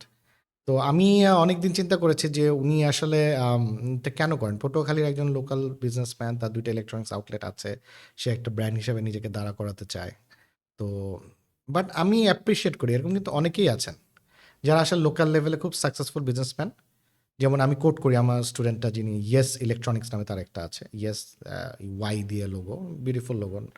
সো ওনার অনেক চেষ্টা, উনি প্রত্যেকবার কোরবানি আসলে, কোরবানি ঈদের সময় বা রোজার ঈদের সময় একটা করে ক্যাম্পেইন প্ল্যান আমার সাথে একটা সেশন করেন। হ্যাঁ, তো এরকম কিন্তু অনেকেই আছে যারা লোকাল, যারা ব্র্যান্ড করতে চায়। ইটস নট দ্যাট যে মিড লেভেলের ব্যবসায়ীরা ব্র্যান্ড করতে চায় না, অনেক সচেতন লোক আছে যারা আসলে নিজেদেরকে ব্র্যান্ড হিসেবে প্রতিষ্ঠিত করতে চায়। হয়তো তারা রাইটলি কানেক্টেড হচ্ছে না। রাইটলি কানেক্টেড হলে রাইটলি, কারণ আমাদের তো একটা জিনিস খেয়াল করতে হবে যে আমরা তো শুধু ঢাকা কেন্দ্রিক চিন্তা ভাবনা করি না, ঢাকার বাইরে যে বিরাট একটা ইকোনমিক সম্ভাবনা বা ইকোনমিক যে ডাইনামিক্স, এটা কিন্তু আমরা চিন্তাই করি না। আপনি যদি কুমিল্লা শহরে যান, আপনি বরিশাল শহরে যান, কুষ্টিয়ায় যান, রাজশাহীতে যান বা চিটংয়ে যান, ওইখানকার ইকোনমি কিন্তু খুবই বুমিং। আমি বলবো অনেক ক্ষেত্রে ঢাকার চেয়েও বেশি বুমিং যদি রেট চিন্তা করি। সো ওই জায়গাটায় আমরা তাদেরকে আসলে, তাদের পর্যন্ত আমরা পৌঁছাতে পেরেছি কিনা উইথ দ্য রাইট মেসেজ, তো সেটাও একটা ফ্যাক্টর। তো সেগুলো চিন্তা করলে আসলে এখনও ব্র্যান্ডিং আসলে প্রান্তিক পর্যায়ের মানুষজনের কাছে বা যাদের ইন্টারেস্ট আছে কিন্তু কানেক্ট হতে পারছে না, তাদের কাছে পৌঁছেছে কিনা বা কিভাবে পৌঁছানো যায়, এটা নিয়েও চিন্তা ভাবনা দরকার আছে। সো ওইটা আরেকটা কাজের জায়গা আর কি বড়। ভাই এইমাত্র আপনি আপনার একটা স্টুডেন্টের গল্প তুলে ধরলেন যে ইয়েস ইলেকট্রনিক্স, এবং বললেন তার একটা সুন্দর লোগো আছে। দ্যাট মিনস আমরা জানলাম যে একটা ব্র্যান্ডের অনেকগুলো বৈশিষ্ট্যের মধ্যে একটা বৈশিষ্ট্য হচ্ছে একটা সুন্দর লোগো থাকা। সো আমাকে একটু বলেন ভাই যে আপনার ওই স্টুডেন্টটা যার ইয়েস ইলেকট্রনিক্স নামে একটা ব্র্যান্ড উনি তৈরি করার চেষ্টা করতেছে, এই ইয়েস ইলেকট্রনিক্সের আর কি কি বৈশিষ্ট্য তৈরি হলে বা আর কি কি বৈশিষ্ট্য অ্যাচিভ করতে পারলে দেন এটাকে ব্র্যান্ড বলা যাবে? আচ্ছা, এটা খুবই ওনার সাথে এটা নিয়ে আমার এক্সটেন্সিভ ডিসকাশন হয়। একটা দেখেন খুব ইন্টারেস্টিং জিনিস যে কিছু জায়গা আছে আমরা টার্গেট করি না। আমি বললাম না যে ব্র্যান্ডগুলা কিন্তু কিছু জায়গা, যেমন যে রিক্সার সিট টার্গেট করছে না কেউ। তা উনার একটা ইচ্ছা আছে, উনি চায়না থেকে টিভি নিয়ে আসবে, সিআরটি টিভি, যেটা আপনি দেখবেন বিভিন্ন বাসার দারোয়ানরা ওয়েটিং লাউঞ্জে বসে বসে যে টিভিটা দেখে, এখনো পুরান ওল্ড স্কুল 20-22 ইঞ্চি 24 ইঞ্চি টিভি, বড় box TV type, right, CRT TV বলি। উনার ইচ্ছা আছে উনি ইয়েস ব্র্যান্ড দিয়ে চায়না থেকে এটা আনবে, এবং এটা ইয়েস ব্র্যান্ড নামে শুধু ওই টিজি, ওই সেগমেন্টটাকে উনি সার্ভ করবে। সো খুবই ভালো ইচ্ছা। আমি বলবো যে সে যদি এটাও করতে পারে, প্রোডাক্ট লাইন এক্সটেনশন দিয়ে যদি একটা পার্টিকুলার টার্গেট গ্রুপকে সে ধরে ফেলতে পারে, তখন কিন্তু সে এইটা স্ট্রেন্থ দিয়ে সে ব্যাকওয়ার্ড লিঙ্কেজ কালেক্ট করে তার ব্র্যান্ডটাকে কিন্তু সে দাঁড়া করে ফেলতে পারবে, কারণ একটা সেগমেন্টে সে মার্কেট লিডার হয়ে যেতে পারে। সো সেটাকে সে যদি হয়তো আরও বড় ক্যাপিটাল নিয়ে তার যদি সে স্কোপ থাকে, যেটা তার ড্রিম, সেভাবে কিন্তু সে ব্র্যান্ডটাকে এস্টাবলিশ করে ফেলতে পারছে। আচ্ছা, আরেকটা জিনিস হচ্ছে যে উনি কিছু ক্যাম্পেইন আমার কাছ থেকে ক্যাম্পেইন আইডিয়া নেয়। যেমন গত বছর, আগের বছর আমার খেয়াল আছে যে উনি ওনার এলাকায় কি ক্যাম্পেইন করবে, মাইকিং ট্যাকিং করে ট্র্যাডিশনাল মেথডে ব্যানার ঝোলাবে। তো একটা নাম চায় তো আমার কাছে, তো আমি বলেছি যে আপনি জোড়া খাসি অফার দেন। সো আপনার লটারি হবে, যেই জিতবে নাম থাকবে জোড়া খাসি অফার। সো যেই জিতবে সে জোড়া একটা খাসি পাবে, এবং ওই ব্যানারও বানাবেন এক জোড়া খাসি দিয়ে। তো সে হিসাব করে সে এত টাকা দিতে চাচ্ছিল, যে হিসাব করে দেখলো যে না ঠিক আছে, এই টাকা সে গিভ অ্যাওয়ে করতেই পারে। এবং সে আমাকে পরে 4 মাস পরে ফোন দিল যে স্যার এটা তো সুপার হিট, জোড়া খাসি অফার যেটা আপনি দিছেন, পরের বার আমি কি দিব। তার মানে সে কিন্তু একটা ইম্প্যাক্ট ক্রিয়েট করতে, যেহেতু সে সিরিয়াসলি নিয়েছে, সে থট প্রসেস আছে তার একটা। তো সে কিন্তু ওই যে একটা অফার দিয়ে কিন্তু সে একটা জায়গা মানুষের পারসেপশন ক্রিয়েট করেছে, না ইয়েস ইলেকট্রনিক্স গতবার জোড়া খাসি অফার দিছে, এবার মনে হয় কিছু একটা দিবে। হ্যাঁ, এবারও মানে আশা করা যায় কিছু একটা দিবে। সো এই ধরনের এটা কিন্তু এক সময় সে ব্রেক থ্রু করে যাবে, প্রোডাক্ট দিয়ে করুক অথবা আইডিয়া দিয়ে করুক। সে হয়তো ছোটো ছোটো ক্যাম্পেইন করে একসময় ব্রেক থ্রু করে যাবে, হয়তো লোকাল একটা এস্টাবলিশড ব্র্যান্ড হয়ে যাবে। সো সেক্ষেত্রে আমার মনে হয় he is on right track. যারা আমার কথা হচ্ছে যারা আসলে চেষ্টাটা করছে, তারা কিন্তু পৌঁছাবে ডেস্টিনেশনে। বাট যারা চেষ্টাই করছে না এবং জিনিসটাকে গুরুত্ব দিচ্ছে না যে না ব্র্যান্ড আসলে দরকার নেই, বাঙালি ব্র্যান্ড ট্যান্ড বুঝে না, এটা আসলে রং মাইন্ডসেট। ব্র্যান্ড মানুষ অবশ্যই বুঝে, ব্র্যান্ড আমি ক্রিয়েট করতে পারছি কিনা এবং ব্র্যান্ডটাকে সঠিক ট্রিটমেন্ট দিচ্ছি কিনা, দ্যাট ইজ ভেরি ইম্পর্ট্যান্ট। তো এক্ষেত্রে আমি বলবো যে এটা তো অপার সম্ভাবনা। যারা এরকম উনি হি ইজ ভেরি ইয়াং, যে পটুয়াখালী থেকে যে আমার সাথে যোগাযোগ করেন, এরকম অনেক ইয়াং এন্টারপ্রেনার আছে খুবই সাকসেসফুল, যারা নেক্সট লেভেলে নিতে চায় ব্যবসাটাকে। লোকালি খুব সাকসেসফুল, তারা নেক্সট লেভেলে কীভাবে নেওয়া যায়। তো এরকম আই এম শিওর যে অনেক বড় টার্গেট গ্রুপ একটা আছে যাদেরকে আসলে অ্যাটেন্ড করা সম্ভব, আর তারাও যদি রাইট জায়গায় অ্যাপ্রোচ করে আমার মনে হয় তারাও প্রপারলি গাইডেড হবে আর কি। ভাই আমরা আমাদের পডকাস্টের একদম শেষের দিকে আসি, সো শেষের দিকে এসে আমি আপনাকে আরেকটা প্রশ্ন করতে চাই। ভাই আমরা যদি কিছু বড় বড় ব্র্যান্ডের দিকে দেখি, ফর এক্সাম্পল লাক্স, তো তারা কি করে, তারা বেসিক্যালি একটা মেসেজ প্রোভাইড করতে চায় এবং তারা চায় এই মেসেজটা মানুষ অনেক লম্বা সময় মনে রাখুক, এটাই তো। এখন ডিজিটাল স্পেসে এসে আমরা যেটা দেখি সেটা হলো ডিজিটাল স্পেসে এত কন্টেন্ট, ডিজিটাল স্পেস বাদ দেন, আপনি যদি টেলিভিশনের কথাও ভাবেন ওখানেও এত কন্টেন্ট। আগে একটা সময় ছিল কি যে অনেক নাটক দেখতাম আমরা, নাটকের মাঝখানে অ্যাড দেখতাম, আর এখন অনেক অ্যাড দেখি মাঝখানে আমরা নাটক দেখি। সো অনেক কন্টেন্ট এখন মানে আশেপাশে, মানে মানুষের ব্রেইন আসলে এখন এত কন্টেন্ট তো চাইলেই কনজাম করতে পারে না। এখন এই যে আমি এত কন্টেন্ট দেখতেছি, এত কন্টেন্ট কনজাম করতেছি, এখন এত কন্টেন্টের ভিড়ে আপনার ব্র্যান্ডের মেসেজটা আমি আলাদাভাবে কিভাবে দেখব বা আলাদাভাবে কিভাবে মনে রাখবো, সো এটার জন্য আপনার সাজেশন কি? আহ, খুব সহজ আবার খুব কঠিন বলতে গেলে। একটা হচ্ছে যে আমি যেটা বিশ্বাস করি সেটা হচ্ছে যে আপনাকে you have to make video content. এখন আপনি খুব সিরিয়াস প্রোডাক্ট বিক্রি করেন, আপনি ওই কোম্পানির সিইও, আপনার উপায় নেই, আপনাকে টিকটকে এসে কন্টেন্ট বানাতে হবে। এখন আমি যদি ওই ফোবিয়াতে থাকি যে আমি কেন টিকটকে যাব, বা হোয়াট ইজ টিকটক, বা আমি বুঝতে পারছি না, বা টিকটক তো অমুক করে আমি করব না, এইটা এখন থাকা যাবে না। এখন গ্লোবালি ট্রেন্ডিং যেই প্ল্যাটফর্মগুলো আছে, মানে এখন না, যেটা আগামী 6 মাস পরে ট্রেন্ডিং হবে, সেগুলো আপনাকে অবশ্যই উপস্থিত থাকতে হবে। So if you are not there you are nowhere, আপনি আসলে এক্সিস্ট করেন না। তো সেক্ষেত্রে আমি বলবো যে এই ধরনের যারা এই ধরনের নিয়ে কনসার্ন, ব্যাপারগুলো নিয়ে কনসার্ন যে আসলে এত নয়েজ আমি কিভাবে আমার জায়গা করে নিব, তো সেক্ষেত্রে আমি বলবো যে কন্টেন্টের কোয়ালিটি বাড়াতে হবে, নো ডাউট অ্যাবাউট। এটা নিয়ে কোনো আসলে আম, এটা কোনো ব্যবসায়িক উদ্দেশ্য বা কিছু নিয়ে আমি বলছি না, দিস ইজ অবভিয়াস। কন্টেন্টের কোয়ালিটি যখন ভালো হবে, কারণ ফেসবুক অ্যালগোরিদম আজকে সাপোর্ট করছে, কালকে করবে না।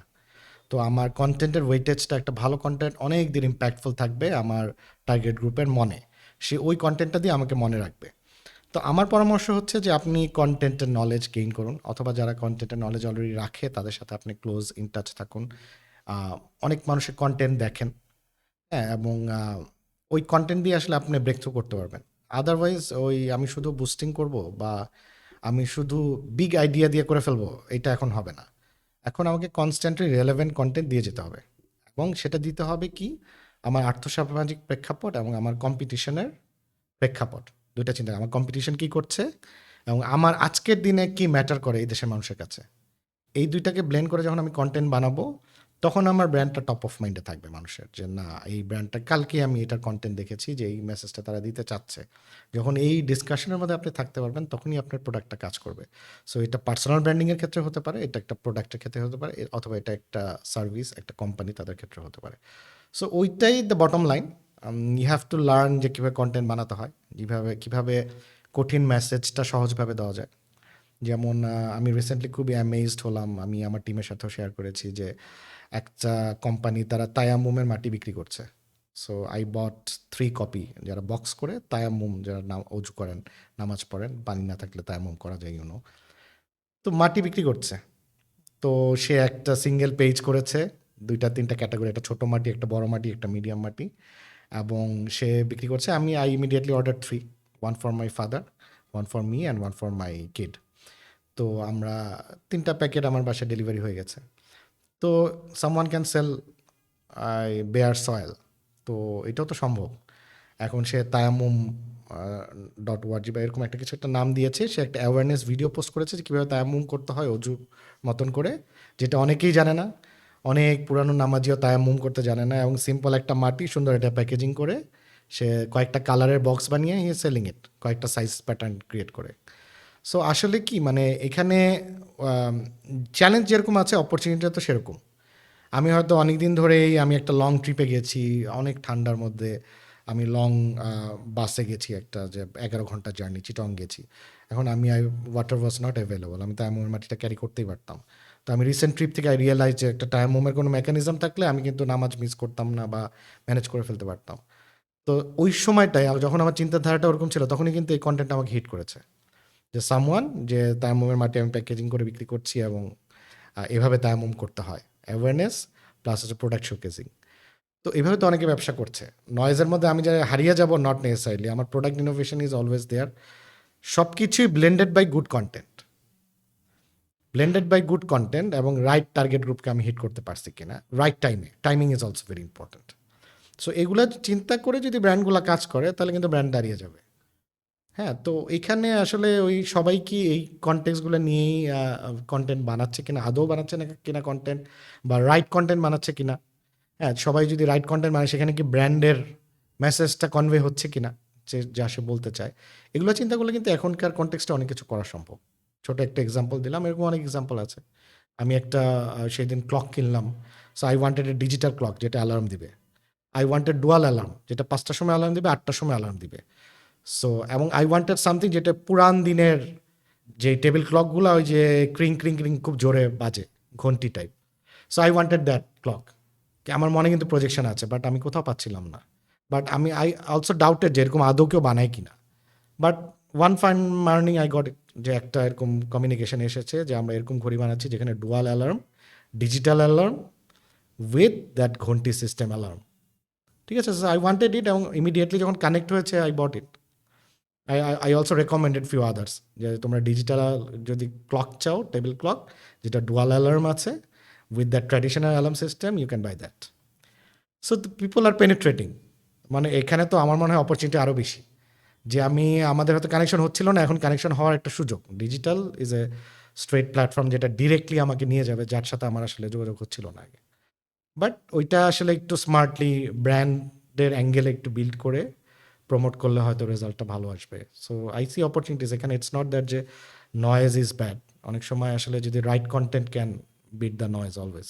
ভাই আপনাকে অসংখ্য ধন্যবাদ আমাদের দ্য গ্রোথ পডকাস্টে আসার জন্য এবং আমাদের অডিয়েন্সের গ্রোথে কন্ট্রিবিউশন করার জন্য। আমি যতটুকু আমার নলেজে কোলালো এবং আমাদের ডিসকাশন থেকে যতটুকু বের হলো, এটা থেকে যদি আপনারা কেউ উপকৃত হন আমার জন্য দোয়া করবেন। হয়তো ছোটো ছোটো ইনফরমেশন, অনেক সময় আমাদের মধ্যে ইনফরমেশনের গ্যাপ থাকে। সো ইনফরমেশন থেকে যদি আপনারা আমার ইনফরমেশন থেকে অথবা আমাদের ডিসকাশনের ইনফরমেশন থেকে কেউ ছোট্ট একটু উপকৃত হন, আমার জন্য দোয়া করবেন। সাদকে জারিয়া হিসাবে সেটা হয়তো আমার জন্য কাজে দিবে। ভালো থাকবেন সবাই। দ্য গ্রোথ পডকাস্টের আরও একটা এপিসোড থেকে আমি রাসেল কাউসার সাইন আউট করতেছি। সো আমাদের আজকের এই এপিসোডটা আপনাদের কেমন লাগছে আপনারা কমেন্ট করে জানাতে পারেন। আমরা চেষ্টা করতেছি আমাদের দ্য গ্রোথ পডকাস্টের থ্রুতে একদম যারা মার্কেট এক্সপার্ট আছে, ইন্ডাস্ট্রি এক্সপার্ট আছে, তাদের অপিনিয়নগুলো আপনাদের সামনে তুলে ধরতে। সো আমাদের চেষ্টা একটাই, দ্য গ্রোথ পডকাস্ট যেন আপনার থট প্রসেসে হেল্প করতে পারে। সো আজকে আমি এখানেই বিদায় নিচ্ছি, দেখা হবে আবার নেক্সট কোনো পডকাস্টে। সবাই ভালো থাকবেন এবং সুস্থ থাকবেন। আসসালামু আলাইকুম।